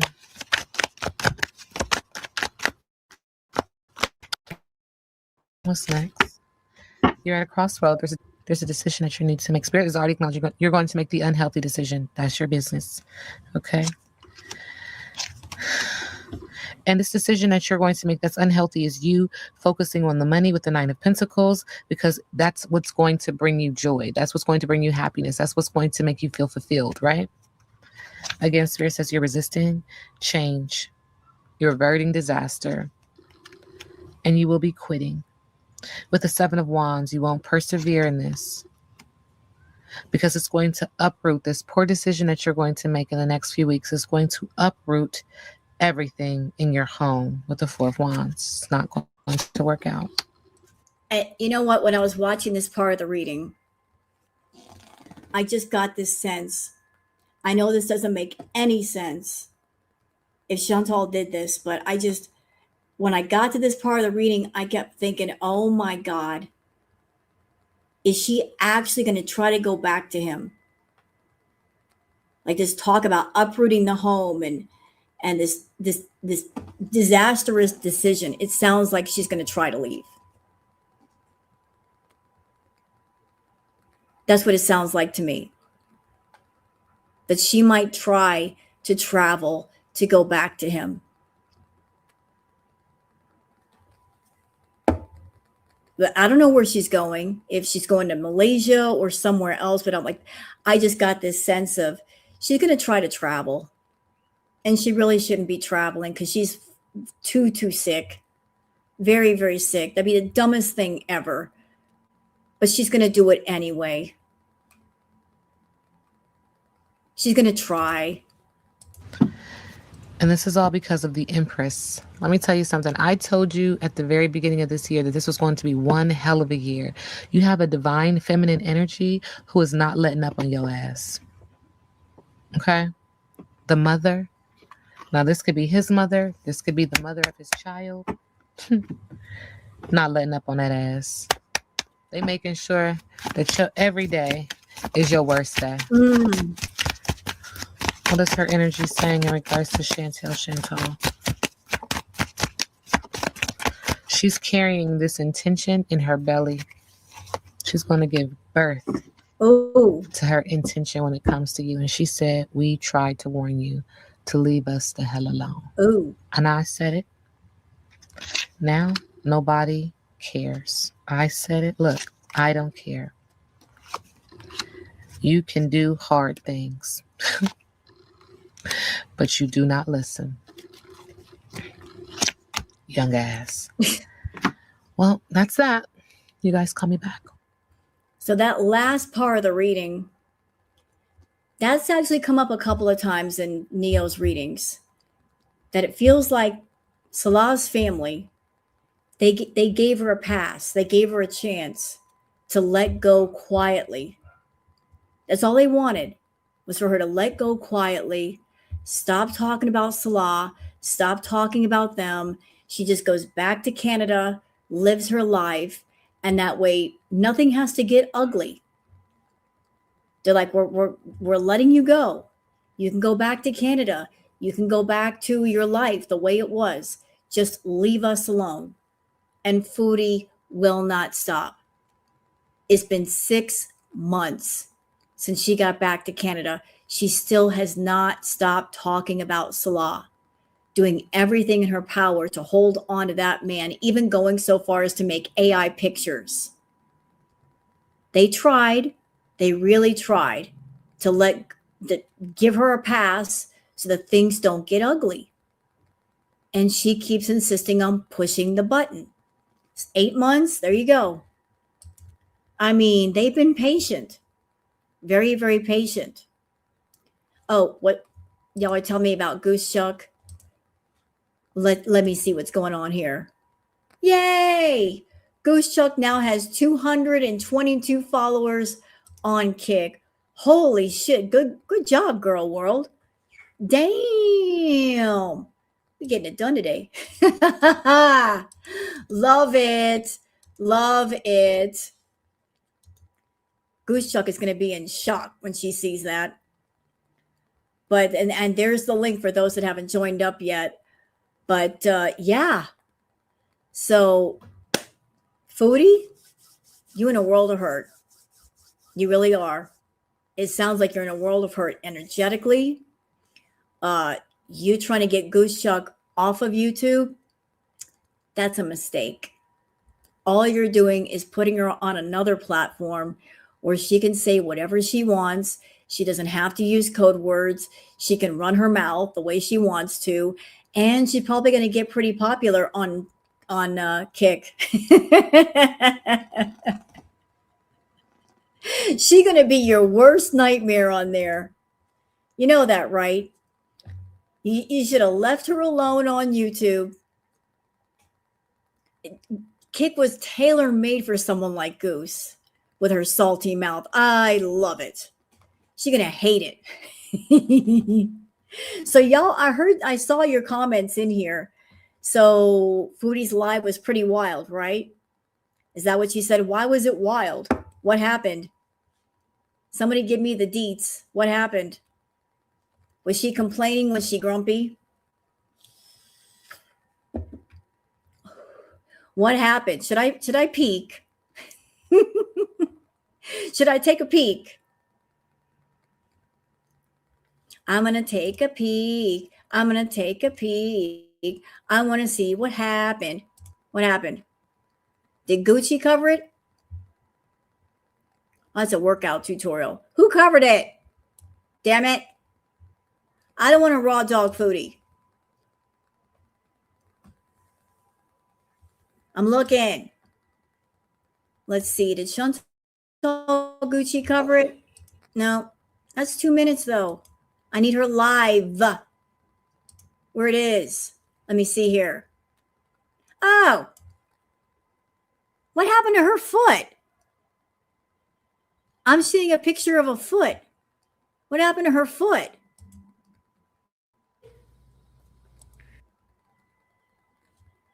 Do y'all want to sit in and peek? A bloody foot. So, question, before we get started with this, I know this is cheating, but is it good all the way through? Or is it like halfway? When does she get grumpy? I'm here for the grumpy. She claims BG cut her. According to Twitter, she heard it and it didn't feel it. Well, she might have nerve damage in her foot. Kinda. How did BG hurt her foot? How could that tiny kitten hurt her foot?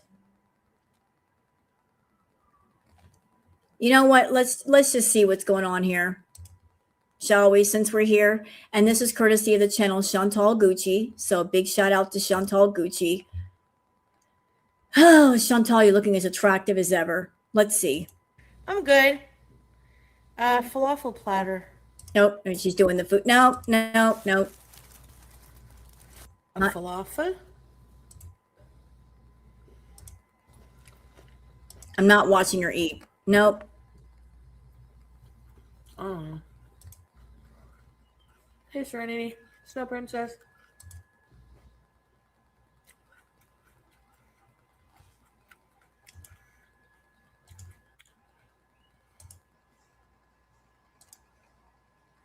Hey, no.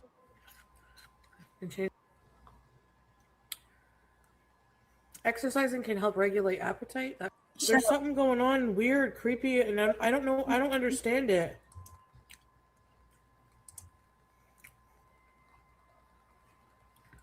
Hi, Ellen Dragonfly.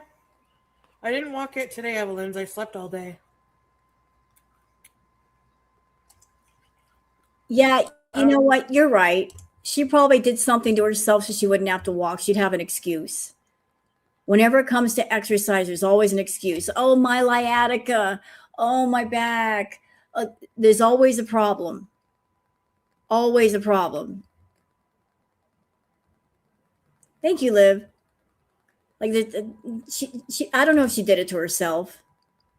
If she blames the cat, I'm not watching. Well, you know what? Even if she does blame the cat, I'm not buying that. What could the cat do to her? Does she have like a house panther with huge claws? What's the most that cat could do to her? Scratch her? I've been scratched by Booger. Didn't stop me from walking. I don't know why either. My sleep is broken. So, like...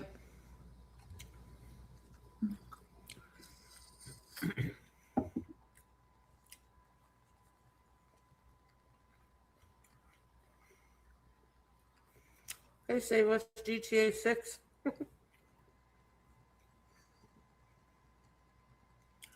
I don't know, Breeza. There's something going on, weird, creepy, and I don't know. I don't understand it.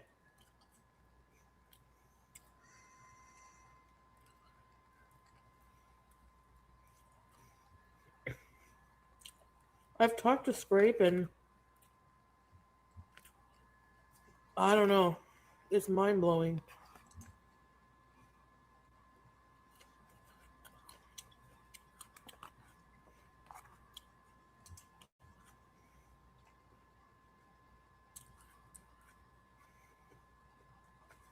Never click links. Hey, Dill.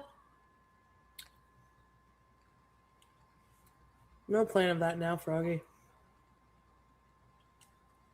Agenda by befriending Beezers and then ultimately going after Scrape. Yeah. They're not welcome here.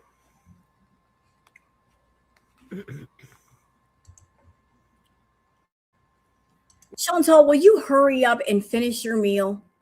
I've seen you speed eat. Why can't you do that on your kick streams? Just hurry up and just put it away. That way you can actually talk to people. I don't want to see you eat. Not my favorite thing. Holy crap. Why is it that when she was doing her mukbangs back in the day, it took her less than 10 minutes to put a whole meal away, but when she gets on kick, it takes her fucking forever? For why? Hurry up and eat. You know.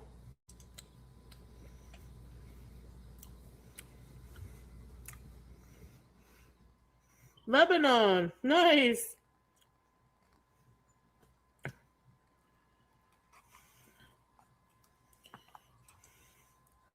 Right beside Syria, too.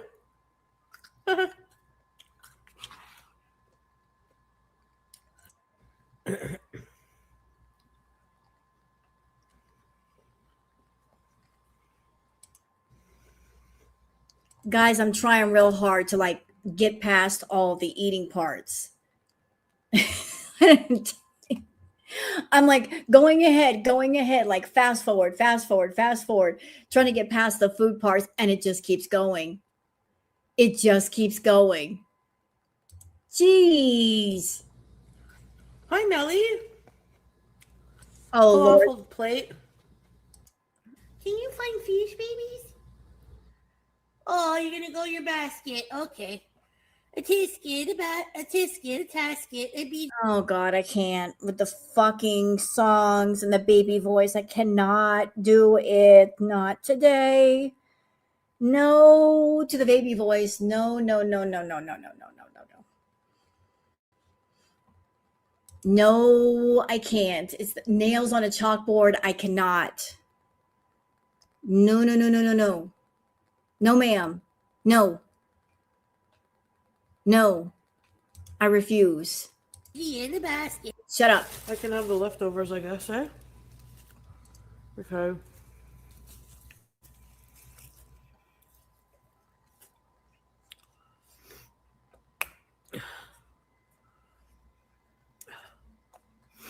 I took my medicine. Hi, Nina.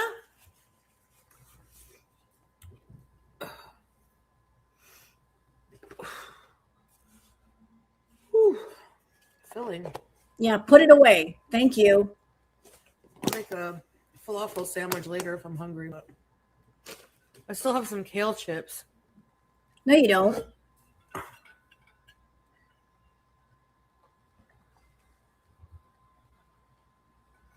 There you go, noodle. I didn't feel like I'm kind of turned off at chicken.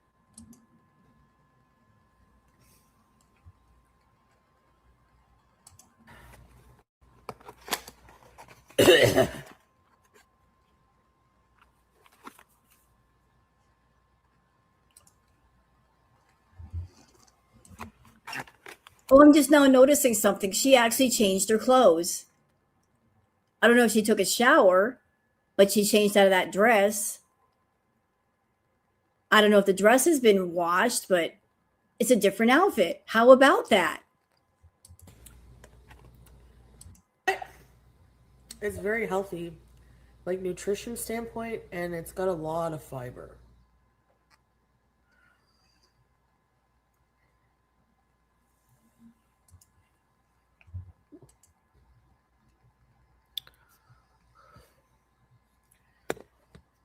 I'm afraid.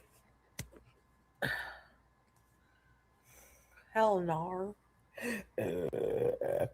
Nice. Nice, Chantal.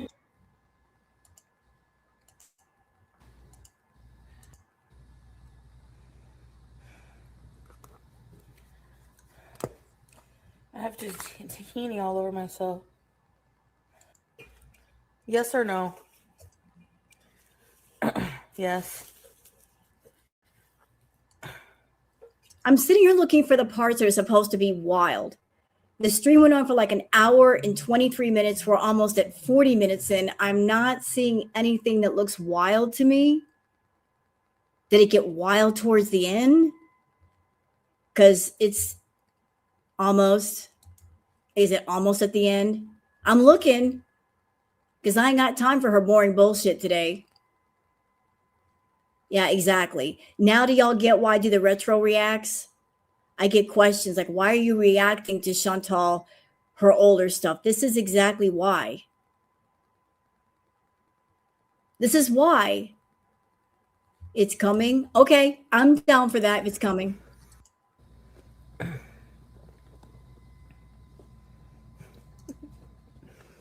BBJ. BG.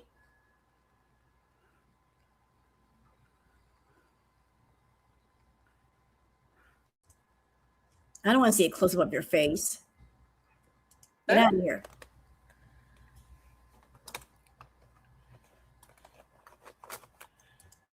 Touch grass for a chance to win 100 subs. What? Just give it to me. Come on. Not the spacer.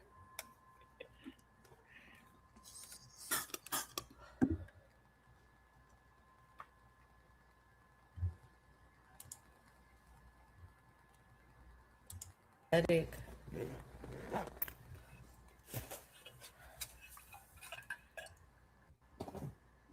When was this today? Roasted. What are you doing?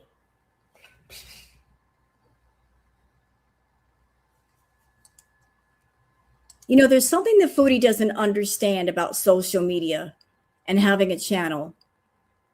And maybe you guys have done this. I'm going to ask you how you feel. So let's just say you're on YouTube or Kick or Twitch, and you're on there as a viewer, and you're looking around for channels that might interest you. Yes or no? If you go on a channel and you're looking at something for like, say, 5 minutes, if you don't see something interesting within 5 minutes, yes or no, do you say, I'm done and move on to the next one? Like you'll give something like 5 or 10 minutes and you're like, I'm out. If it looks boring and you're like, on to the next one, I'm looking for interesting content here. And this person looks boring to me. That is something that Foodie does not understand. That when people are going to a channel or checking out a video, they'll give you like 3 or 4, they'll give you maybe 5 minutes. You've got 5 minutes to impress somebody enough to where they say, I really like this person's content. I like what they have to say. They're really entertaining. I think I'll sub up to them. And if you don't impress them within 5 minutes, bye, you just lost them. So she'll sit there and she'll be boring for like 40, 45 minutes. Like she's not really getting that. If it's not interesting, people have other choices. They'll go other places. And I bet she's lost a lot of potential subs that way. Just not trying, just sitting there in the same position, in the same outfit, stuffing her face. She might have had hundreds more subs if she had just tried.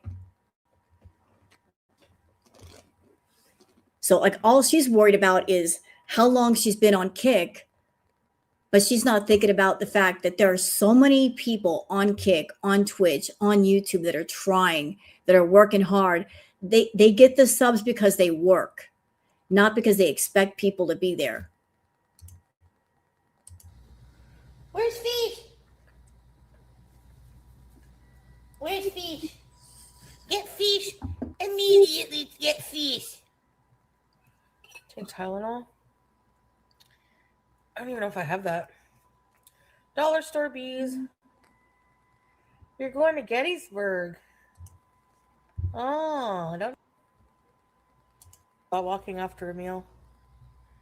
Yeah, I think so. I think I should eat before. I think I should exercise before I eat these days. Yeah. And I think you use that as an excuse not to exercise. You're going to stuff your face first just so you can say, oh, I'm full. I can't exercise right now. You do that on purpose.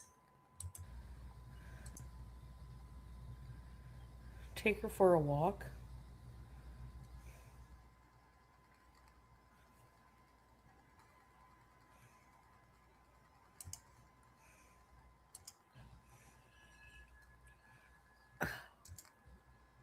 You have to build my stamina for walking.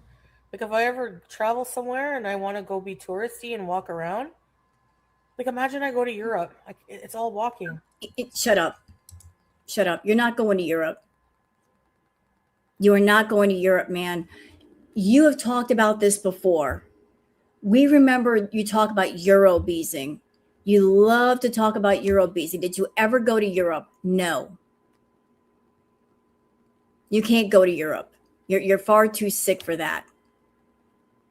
You can't even go to Malaysia. Too sick for that too. You like to talk about things because talking about it doesn't mean you have to do it. You can think about it and you can make it a topic of conversation for your chat. And then maybe people get their hopes up and they start giving you money, thinking that the money will motivate you to get in shape so you can travel, and you're never going to get in shape. It's never going to happen. You just want to talk about it because you have nothing else to talk about.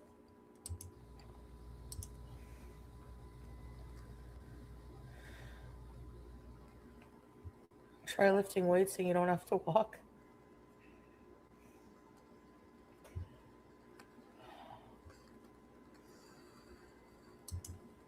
Okay, I'm going to do a bit of a ball exercise, okay? I think. This is my bag from dinner. I'll put it in the garbage. Busy. Oh God, please stop singing. St. Albert's cheese. Ma'am? What are you doing in the crock pot? It is clean. What? She's letting BG get in the What? Ma'am, no. Where is the lid for the crock pot? Why is it not on the crock pot? What are you doing? What do you think? You're going to be slow cooked? Are you? BG. BG. Where is the lid? Wait. BG. You're so cute, BG.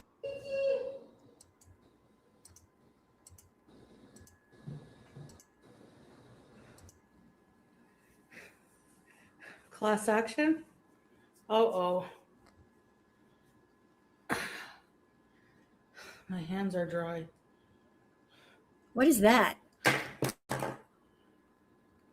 Oh my God, more perfume. Okay. We're going to stretch? What?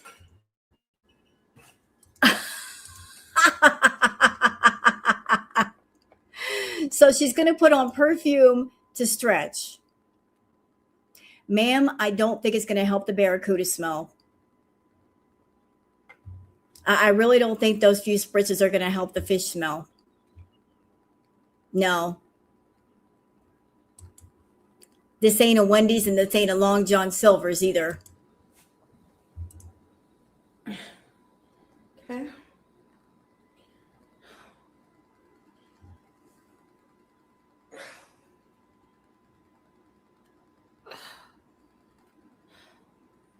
Thank you, Mango. Thank you, Mango May. Hey. Appreciate you. Okay, guys, we're going to take some deep breaths.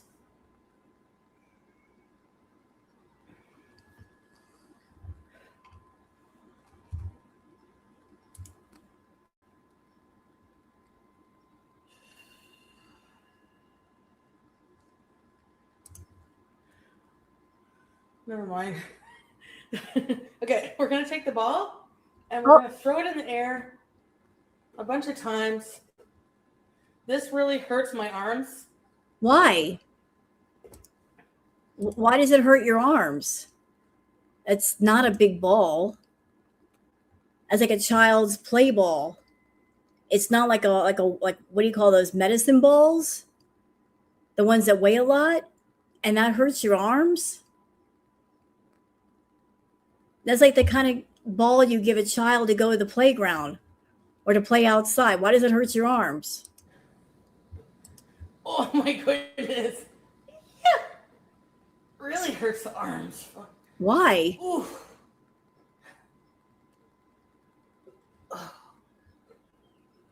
Oh. Oh my God, really? Really? I don't know what you're supposed to do like this.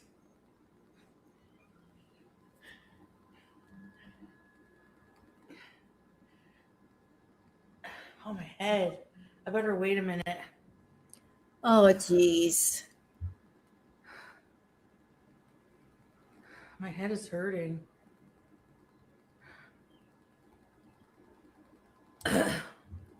Chantal, I don't know if this is performative. I suspect that it is performative. But if lifting a very small ball above your head and turning your head, it's making you tired, that's a cause for concern. You shouldn't feel like that. For real. If just turning your head and going from side to side is too much, you're in trouble. You're in big trouble.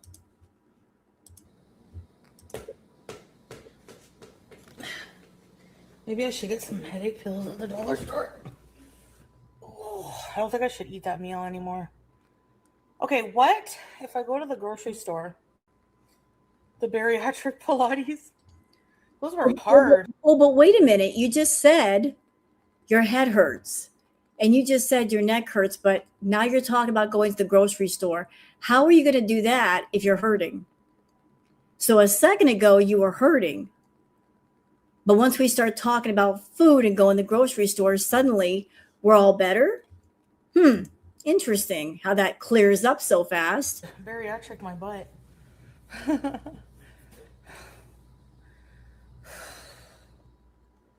Yeah, I don't feel too good. Like I have a headache.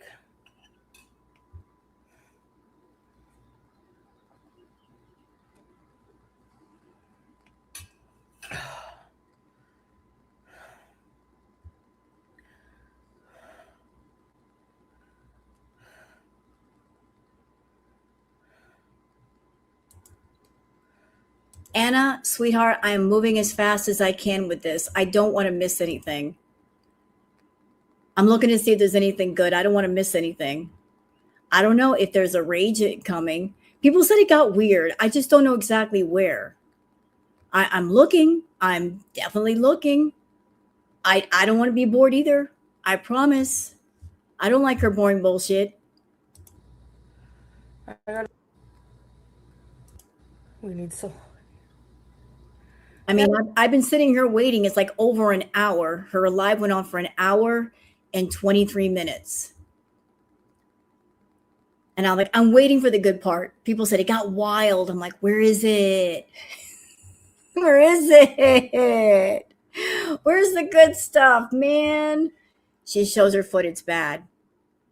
Yeah, I want to see that. I want to see if BG did that or not. I know she probably didn't. I've tried Wesley Sandstone.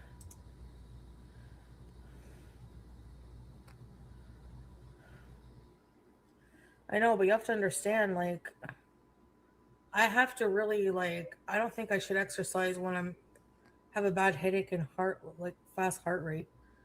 I think it's like, you know where you probably got the bad headache? High blood pressure, high blood sugar. And you always have that, so you must always have a headache. Maybe if you stop eating all that sugary shit, you wouldn't have the headache. You think? hey, Aussie girl.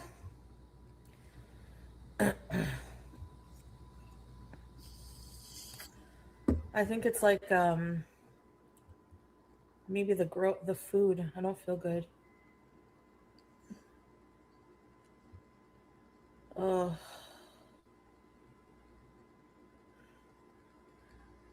Dr. Bees.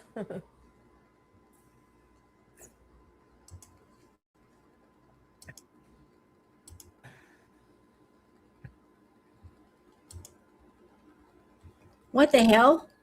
What is she doing? What is this? What are you doing, Foodie? Hey, wake up. Wake up. What are you doing?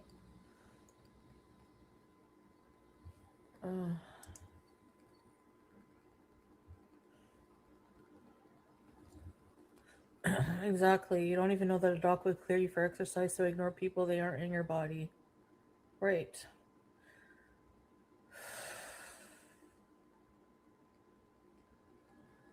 No, I'm okay.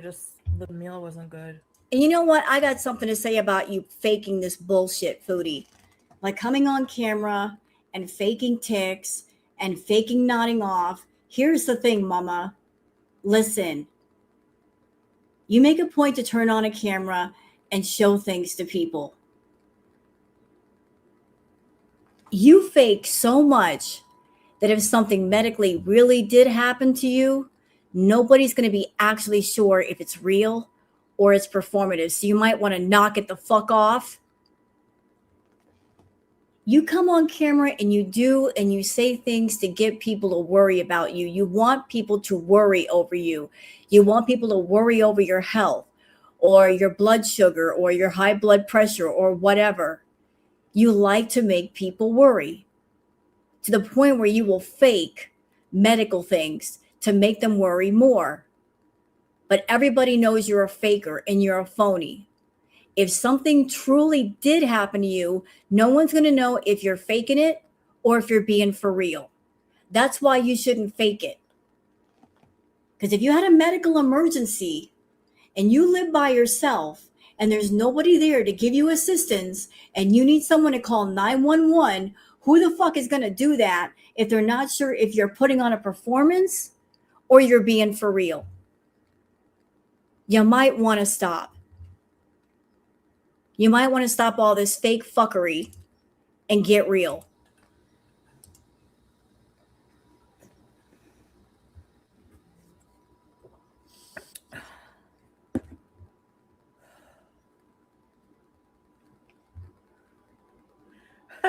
That new emoji. What is with this with the side eyes? I'm okay. I don't feel dizzy.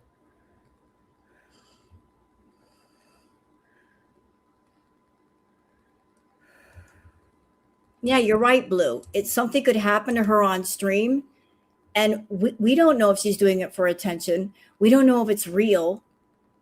How would we know? Like, she lives alone, and there's nobody there that would check on her every day or every other day. If something happened to her, who is going to know? Who's going to be able to help her? There's nobody there. Literally no one. Nobody. Hi, Granny.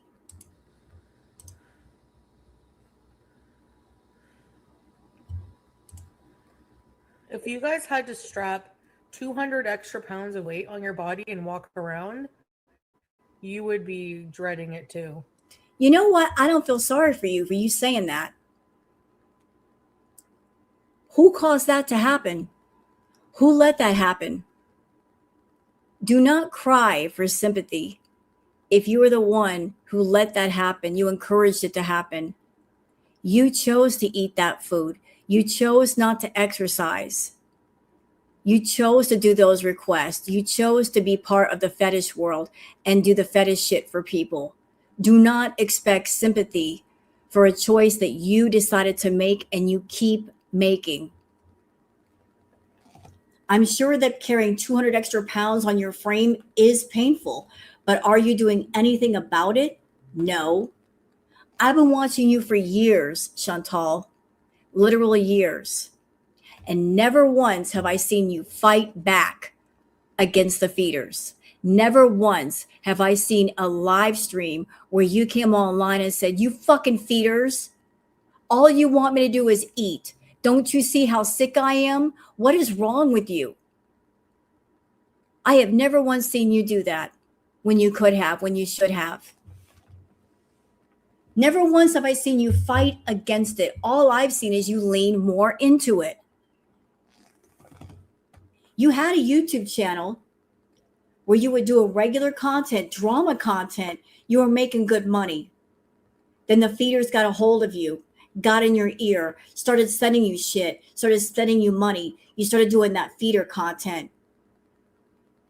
So once upon a time, you were making money on YouTube and you cared about your YouTube channel, and the feeder stuff was just like a side hustle. Then the side hustle became the main hustle.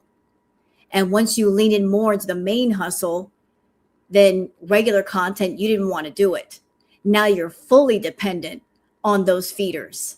And that is stupid, because that adult fetish money is unstable. And even you know this. Sometimes it's there and sometimes it's not, because you're favoring the feeders so much. You're putting all the pressure on them to support you, your habits, and your lifestyle. And you're at a point now where it is unsustainable. Do you hear me? Unsustainable. You need too much. You need too much money. You need too much food. You need too much of everything. They can't pay for it all.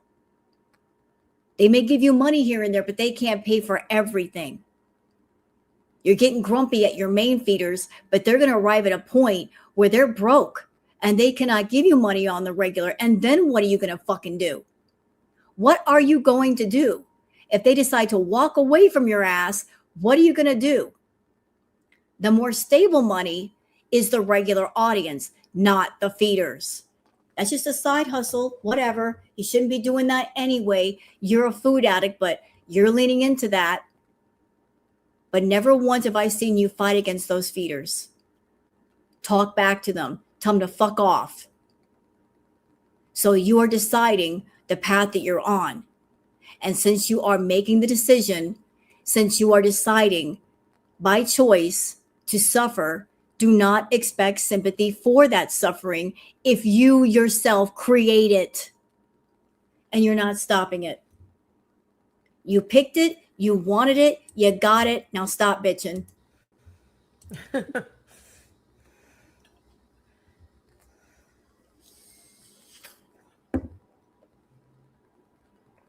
Yeah, what does that mean?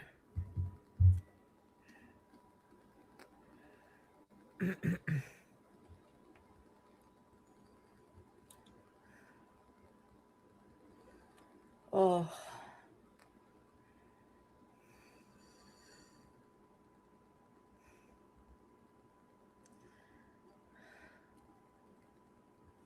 I'm really grossed out.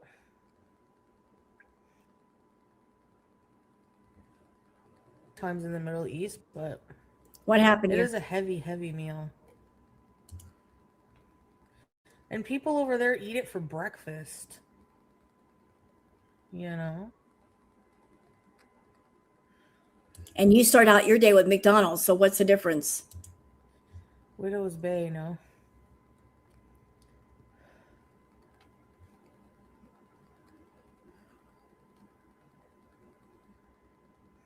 Yeah.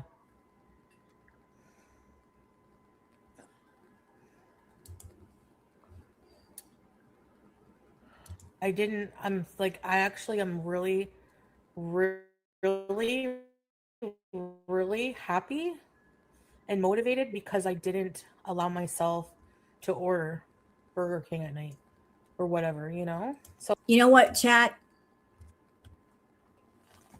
I'm calling bullshit on this one. Bullshit. I'm calling it, and I'm calling it on her. Why? Because she's a food addict. If she were eating strictly healthy food, listen, you can't go from one extreme side of the scale directly over to the other in a heartbeat, because if she tried, she'd be losing her mind. If you have developed rituals and routines around eating, around food, your body is used to nothing but fast food, fast food, fast food, fast food, fast food for everything.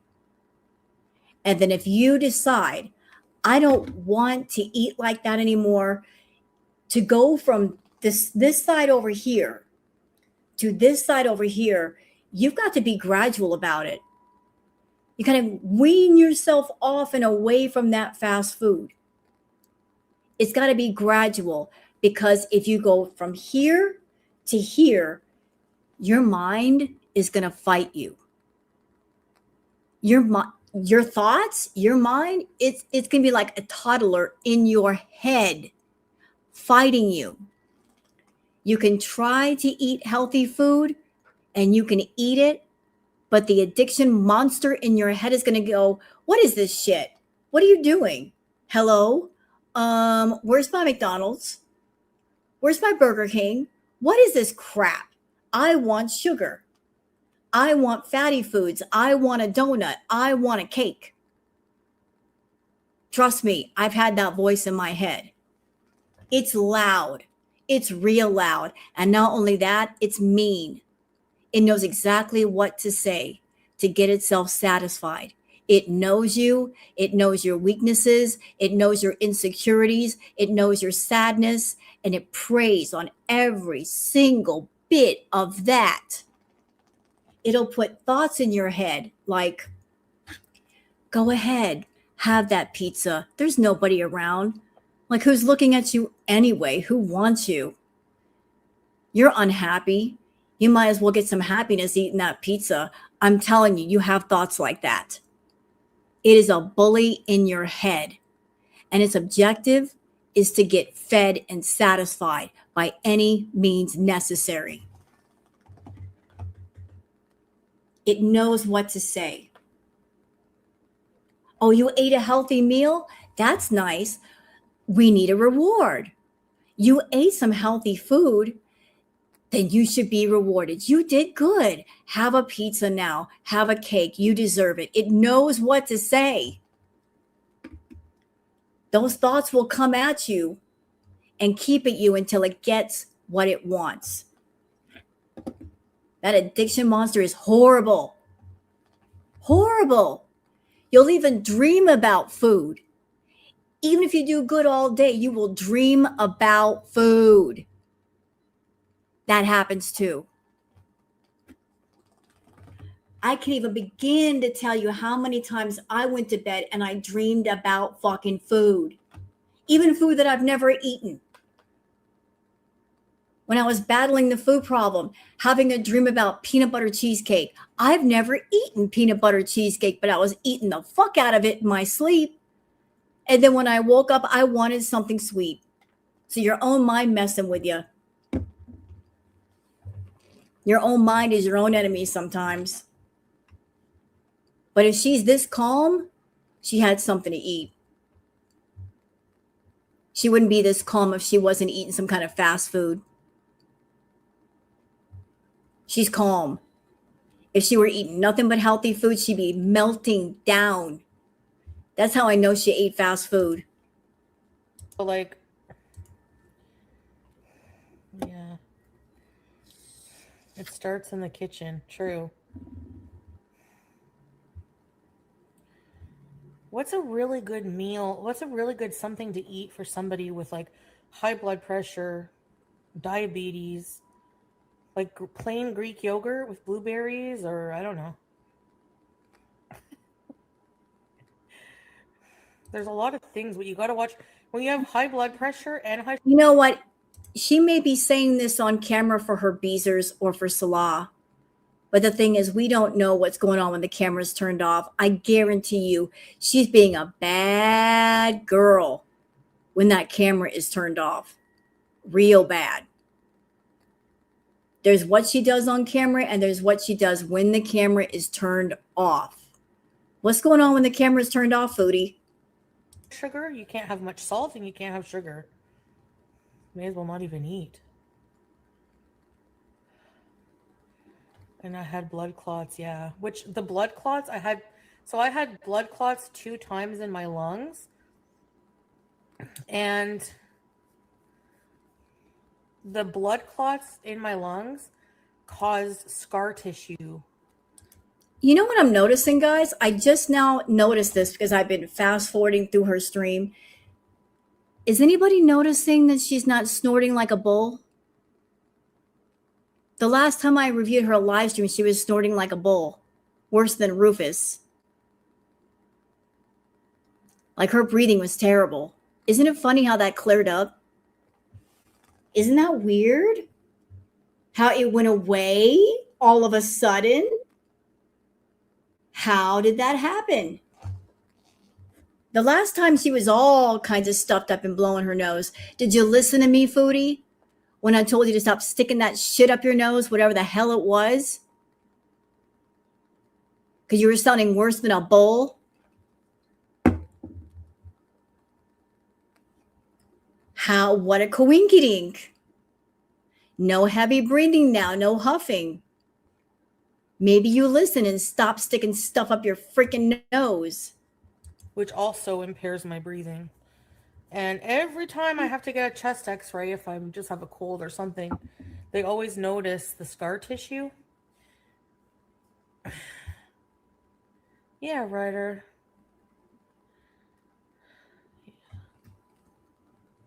Yeah. Baked potato and cottage cheese on it. Need a doctor and a nutritionist.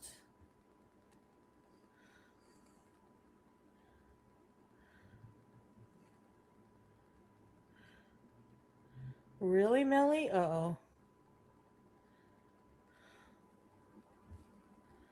Getting your fiber. Yes, Melly.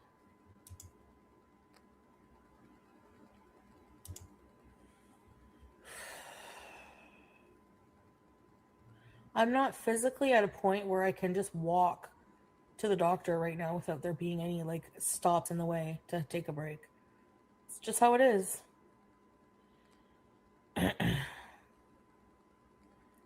Ugh. You know what, Chantal? I don't want to hear it. You're unhealthy.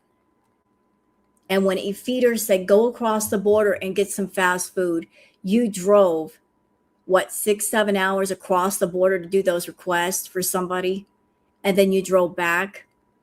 So you found a way to make that happen. But you can't find a way to get to a doctor, despite the fact that there are Ubers, I'm sure, all over Canada.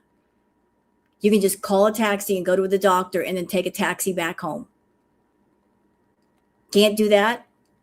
Too much work, too much effort? She needs to go to a doctor. But you know what? Maybe it's better she not go to a doctor. Because even if she went to a doctor and he gave her a bunch of tests and he said, this is what's going on with you, and he gave her the rundown, she's not going to change a thing.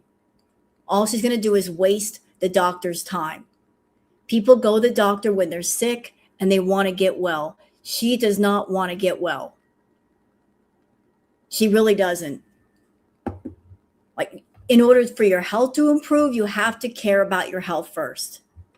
She's not interested. She wants to stay sick. I feel really sick after eating that. No, bitch. No. No, it's not the meal that made you sick. Guarantee you, I know what made you sick. It wasn't just that meal. You probably ate 2 or 3 meals before that and you are overstuffed, and that's why you're nauseous. There's no way you can get feeling nauseous after just one meal. How many other meals did you eat before that one? Come on, tell the truth. Tell the truth. What other food did you eat? You don't just get sick off of one meal. We sat there and watched you eat 36 meatballs and you weren't sick. So you mean to tell me you're going to eat 36 meatballs and you're fine? But a healthy meal makes you feel ill? That doesn't make sense. That does not make sense at all. Cottage cheese? That sounds good. Thanks, Hokey Pokey.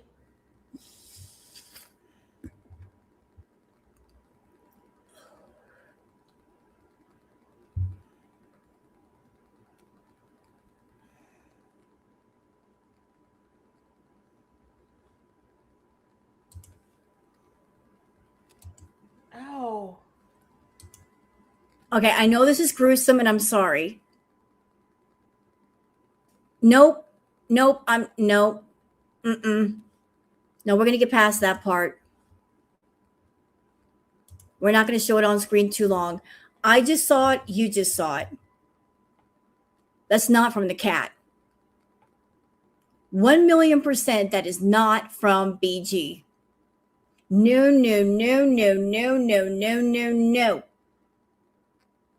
That's not from her cat. I don't know what happened there. That's not from BG. Want to know how I know? Think of a cat's claws. So you mean to tell me that her cat took her claw and yanked upward? Like this? Like this? If you have a cat and they're scratching your foot, it's going to be this way, sideways, this way. If they're tagging you by accident, they're going to go this way. They got claws. Not this way. Not up, down. This way. Yeah, there was only one. So one claw, even though a cat has 5 claws, we're just going to see one big claw. BG is not big enough to make a wound like that. She's a baby. Her claws are tiny. Really tiny. Is it ketchup? Let me go. Would you guys, I'm going to go. Can I go look? Hold on. I'm going to go look. I need to, is it fake? She better not fake this shit. Let me look at it real quick. Ow.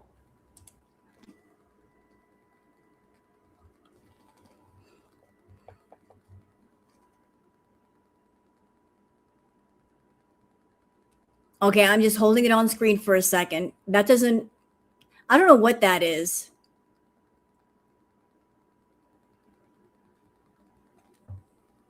If that's an actual wound, why is it all smeary like that?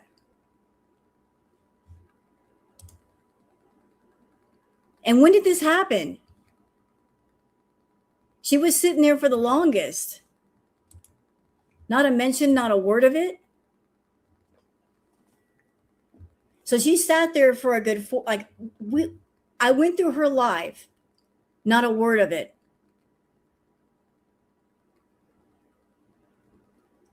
Looks like dry blood, but dry blood would be kind of on the dark side, would it not?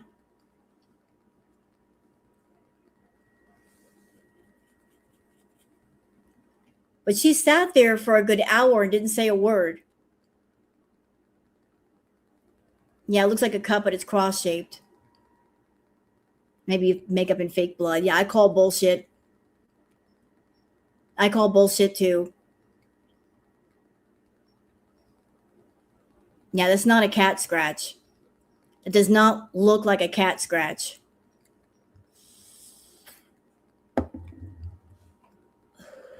She didn't feel it happen. It's possible that she's got diabetic neuropathy and she didn't feel it. If there's nerve damage down there and she can't feel her foot, she could have done it and then noticed it. That's a possibility. But if she didn't feel it, how could she blame it on the cat? Like if something happened to your foot, right? Then how do you know the cat did it? It could have been from anything. Her place is full of garbage. She could have stepped on something and not realized it. Right? It's kind of like getting a bruise and you don't know you had a bruise until you look at it and go, where'd that come from? I can't zoom in on it. She says in a bit she doesn't know, she couldn't feel it. Well, she better not blame it on the cat.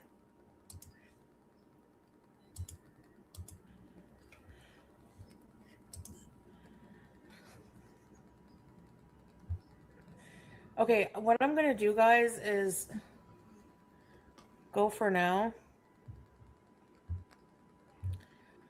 What I'll do is I'll go take care of this cut. It's okay, honey. It's okay. Don't blame it on her. She didn't do it. That cat did not do it. It's not your fault, baby. Yeah, why do you then, if you don't know where it came from, if you don't know who did it or what did it, why are you saying, it's okay, baby, it's not your fault? You're right, it's not her fault. She didn't do it. Yeah, I'm okay. That is not a cat scratch. It doesn't even make sense. The cut is big and it goes this way, up, down, not sideways. If BG were on the floor reaching for Foodie's foot, it'd be this way. Sideways. Like this. Not this way. It doesn't even make sense. Okay. I want to try to go to the store.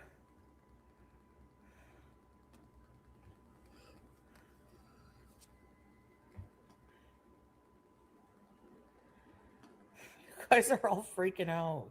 Just stop. I'm gonna go dress my foot and Can you reach your feet? yeah. Right, all that glitters? I do. I have cream, I have stuff, so.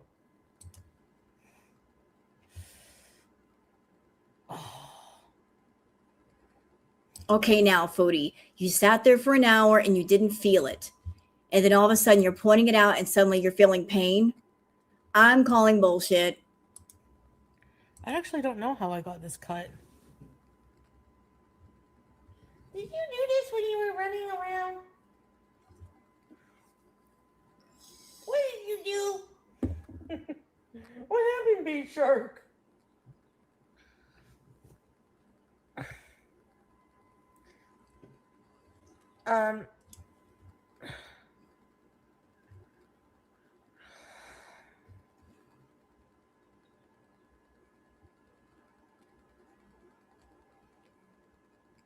gonna go clean it up and see what it looks like. I gotta go to the store anyways. What did I need to get? Oh, I need to go to Loblaws. Because I need to, like, for later, if I'm hungry, instead of, like, ordering out, which I don't think I will want to because I don't feel too good today. Nah, it's not about you not feeling too good. It's the fact that you don't have that feeder money. Tell the truth. So she can't exercise because of her foot, but she can go get food, y'all. She can go get food. I mean, even with a hurt foot, you can still exercise. You can still exercise your upper body. Can you not? Be like, just do some weights or something? Just because your foot is out of commission doesn't mean all of you is out of commission. You can just, do stretching exercises. Which, like, what do you call those things? Like the exercise bands. You can do that. What's something I can get there? Help me quick. Low-fat Greek yogurt? Or cottage cheese? I don't know. Well, is cottage cheese healthy? Electrolytes? Yeah, you know what, Foodie? I don't know if you're hurting yourself for attention or extra money, but you better not be doing that. I really hope that's not the case here. That it's an honest injury, not one self-inflicted because you want money. If you are hurting yourself that way to get extra money or trying to get extra money, log the fuck off. It's time to quit. It's really time to quit. Seriously, it's time to stop. Not sushi. Nothing salty because of blood pressure. Yogurt and blueberries. Oatmeal. But oatmeal, can I put like a bit of maple syrup, or that's really bad for...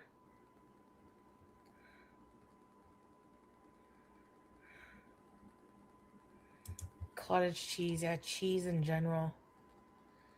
I have oatmeal. Y'all know what's going on here, right? Clock it. So she's on this supposed health kick, right? On camera. Two things about that. I think one of the main reasons why she's doing this healthy thing on kick is because when she was going wild with the food, her stuff got age restricted. Kick kind of gave her a spanking. Second thing, because she's heavily into fast food, you know where this is going, right? I think we're all aware of where this is going. She's going to have a B moment like no other. She's setting herself up for one. Watch and see. She's going to get real tired of eating all this healthy food. And that addiction voice is going to get loud, real loud. It's going to get too loud. And she's going to eat what she needs to eat to make it shut up. So just clock it. Not too long from now, we're going to see a B moment from Chantal. Not because I want her to have one, but because if you are trying to be healthy and you're not taking the proper steps to do it the right way, that addiction voice fights back. And it gets loud. And eventually it wins. You'll give in just to make it be quiet. I have sugar-free syrup. Is monk fruit taste like stevia? Because I hate stevia. Or maybe I can put some raisins in it to make it a bit sweet. Sweet potatoes, ground chicken. Okay, that sounds good. Hey, Foodie, you know what would help you with not eating too much food? Stop smoking the green, girl. Stop with those silly drinks. The THC drinks. What's the matter with you? You're a food addict. Don't you know better? All that's going to do is give you the munchies, stupid. Make you hungry. Be drinking those drinks, and then afterwards you're going to want that fast food.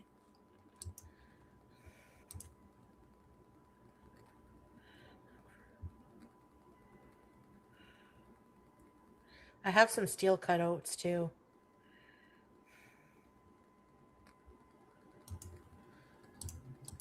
No. No. No, no, no, no, no. No shade on anyone who likes oatmeal. Oatmeal's great. But no, not for Foodie. She'll put all kinds of things in that oatmeal just to eat it. She'll put a ton of honey and sugar and raisins. She will sugar up that oatmeal. She'll take something healthy and make it completely unhealthy, adding sugar. She won't eat it by itself. I knew somebody like that. My ex-husband, he would eat the instant oatmeal, but then he would put a ton of honey and berries and stuff in it. I'm like, you might as well just eat a Snickers bar at this point. Seriously, like you just added a bunch of calories. What's the matter with you? Fish, yeah, fish. Fish. Vegetables and hummus. Nothing salt. Yeah. Grits, ooh. Not for me. Fish. Do you want fish? I don't like grits. Don't get mad at me. I'm sorry. If you add sugar, might as well make pancakes. I can't do grits. Oh, Island Dragonfly. Oh, you're sick. I hope you feel better. I always wear bare feet. Well, honey has the same sugar as maple syrup, doesn't it? I'm not nauseous. I'm just... You know what, Foodie? Knowing you being so cheap, a lot of honey you find in the grocery stores really isn't honey. It's sweetener. It's not even real honey. If you want real honey, you got to find some little farms and all that are selling honey directly. Then you might get it. But a lot of grocery stores, you look at the cheap honey, it's just syrup. It's not even like the real thing. I'm a big fan of wildflower honey because it's the sweetest. Love wildflower honey, but you got to get the real thing. Yeah, it's sugary syrup.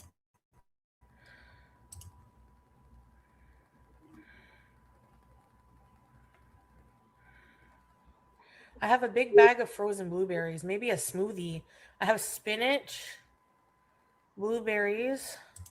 I know that grits are a great part of soul. Listen, I respect those who eat grits. I get it. I've tried, Zen. I've tried.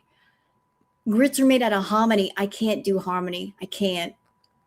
I can't. No disrespect. None. Just me and grits we don't get along. I can't do it. I can do oatmeal. I just can't do grits. I can get some yogurt. Yeah.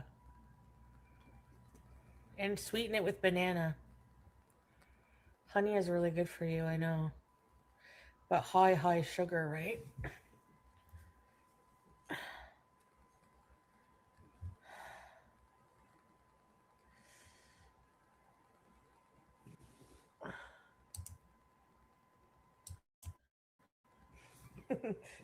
You want to see the foot?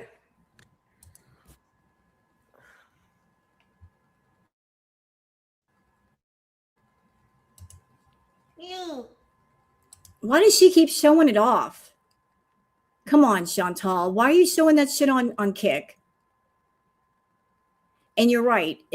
That don't look right.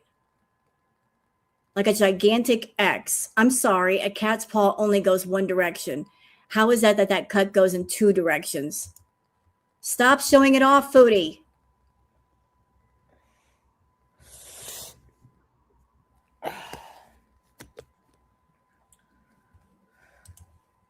What happened with Goose? Well, where's the comment? I lost it. Goose Chuck, I woke up this morning. Actually, Goose was online and she was just checking things out. Her channel is now gone. I guess Foodie came after her, took issue with the things that she said, and she's not in YouTube jail. Her channel is completely gone. But she does have a channel on Kick, which she's going to start to do content on. And everybody's been talking about this all day. And if you would like the link, I'd be very happy to pass along the link to you right here.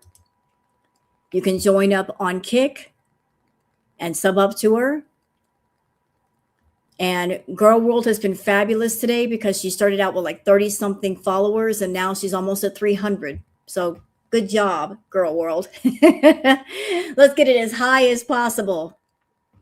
But Goose Chuck is not on YouTube anymore with her channel.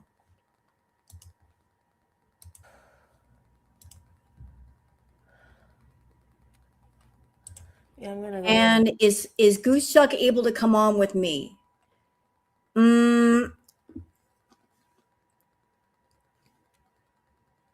I wish that I could bring Goose Chuck up on panel here tonight, but due to YouTube, like her channel was taken away. You got to be careful. They might look at that as kind of like ban evasion of sorts or circumventing the policy. And they might come down on me if I put her on panel. But that's okay. That's all right. We're more research is needed. More will be done to see what is allowed and what is not allowed before anything can happen. In the meantime, she's got her Kick channel. And if Goose Chuck starts doing stuff on Kick, I'm going to go up on panel with Goose Chuck and I won't have to use code words. I'll be able to say whatever it is I want to say. I don't know. It's dried. I have peroxide.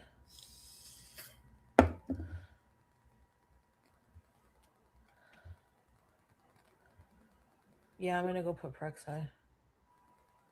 Get some butterfly closures. Is it open? Oh. Yeah, I gotta get some Band-Aids at the pharmacy too. Yep. Yeah, I will. I don't have bandages. I gotta go put some. I don't know. I think I felt like BG ran by me really fast, and she Shut kicked up. me with her back leg or something. Shut up. That is physically impossible. She ran by you really fast and she hit her with your back leg. Ma'am, I have a cat. I've been tagged many times by the queen and she gets a zoomies. There's no way. There's no way. First of all, you're not standing on your feet long enough for that to happen. You're always laying on the couch. So how in the world were you standing up long enough for BG to tag your foot like that? Secondly, how is it that a cat's paw with all the claws pointing the same way managed to do like an X shape on your foot? Are you being for real right now? So she was running by your foot. She had the zoomies and she just automatically stopped and did one of these. She just paused and like scrape here, scrape there. Are you serious? Physically impossible. If they tag you, the scratches are going to be in the same direction because their paws in the same direction. She's not going to stop and go scratch here in two different directions, ma'am. Never happened. Never happened. Really fat, like really hard. I felt a bit of pain, but I didn't think much of it.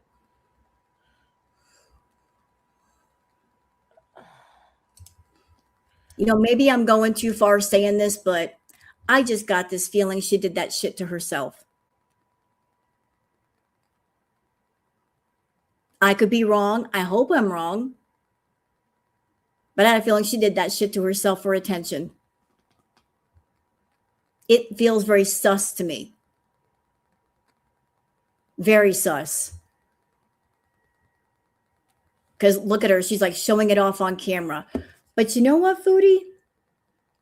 Interesting that you did that. Because by you doing that, you are proving a point that I made a while ago. That during Crackhead Olympics, when you were claiming that you got hit in the face by Natter, that he grabbed your face, that he hit you so hard that you saw stars, when I said, if that happened, you would immediately run to the camera and show everybody. You didn't, because it never happened. It never happened. Talking about it doesn't mean it actually happened. You just got a scratch on your foot and you're proudly showing it off to people. Look what happened to me. But when you are being allegedly abused and you got hit in the face, we never saw a bruise there. Never, did we? And if we had seen it, we would have done highlight videos and live streams showing the footage. But there was no footage of that to be found. So you get an injury, you have to show everybody. You're showing off your foot. Why is it misabuse victim? We never saw the injuries to your face. Not even a little bit. You get injured, you run to a camera immediately. But I was so abused by Natter. No, you weren't. Yeah, I gotta get some Band-Aids.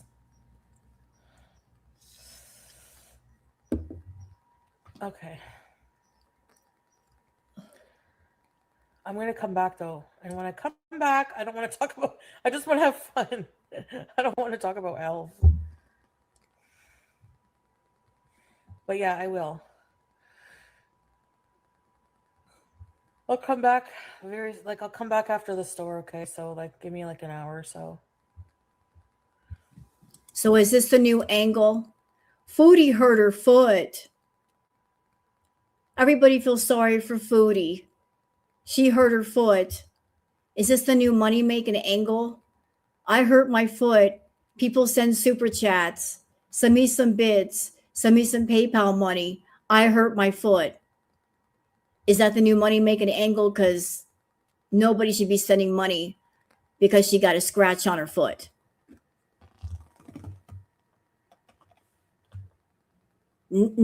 It's not worth sending money over. It's not life-threatening. She doesn't need to go to the hospital. She got a scratch on her foot. She needs to stop milking people for money using stupid shit. Seriously, dumb. Bye. Yeah, bye. Bye. I did. That's what I have to say to you. I did. Bitch. I did. That's what I have to say to Foodie. I did. Yeah, it's just a boo-boo. It's just a boo-boo. She got herself a little boo-boo. All right, guys, that's all I got for today. I'm going to go and myself. I'm going to go get something to eat. All right, guys. Thank you guys for dropping by. I appreciate you. Oh, before we go, hold on. Wait. Before we go, anybody that's in here, for those of you not subscribed to Goose Chuck on Kick, there's the link. Y'all sub up to Goose. You can watch her go full throttle on Foodie. I might go up on panel eventually with her when she figures it all out. And we're going to have a good time. Foodie's not going to like it. And justice for Spider.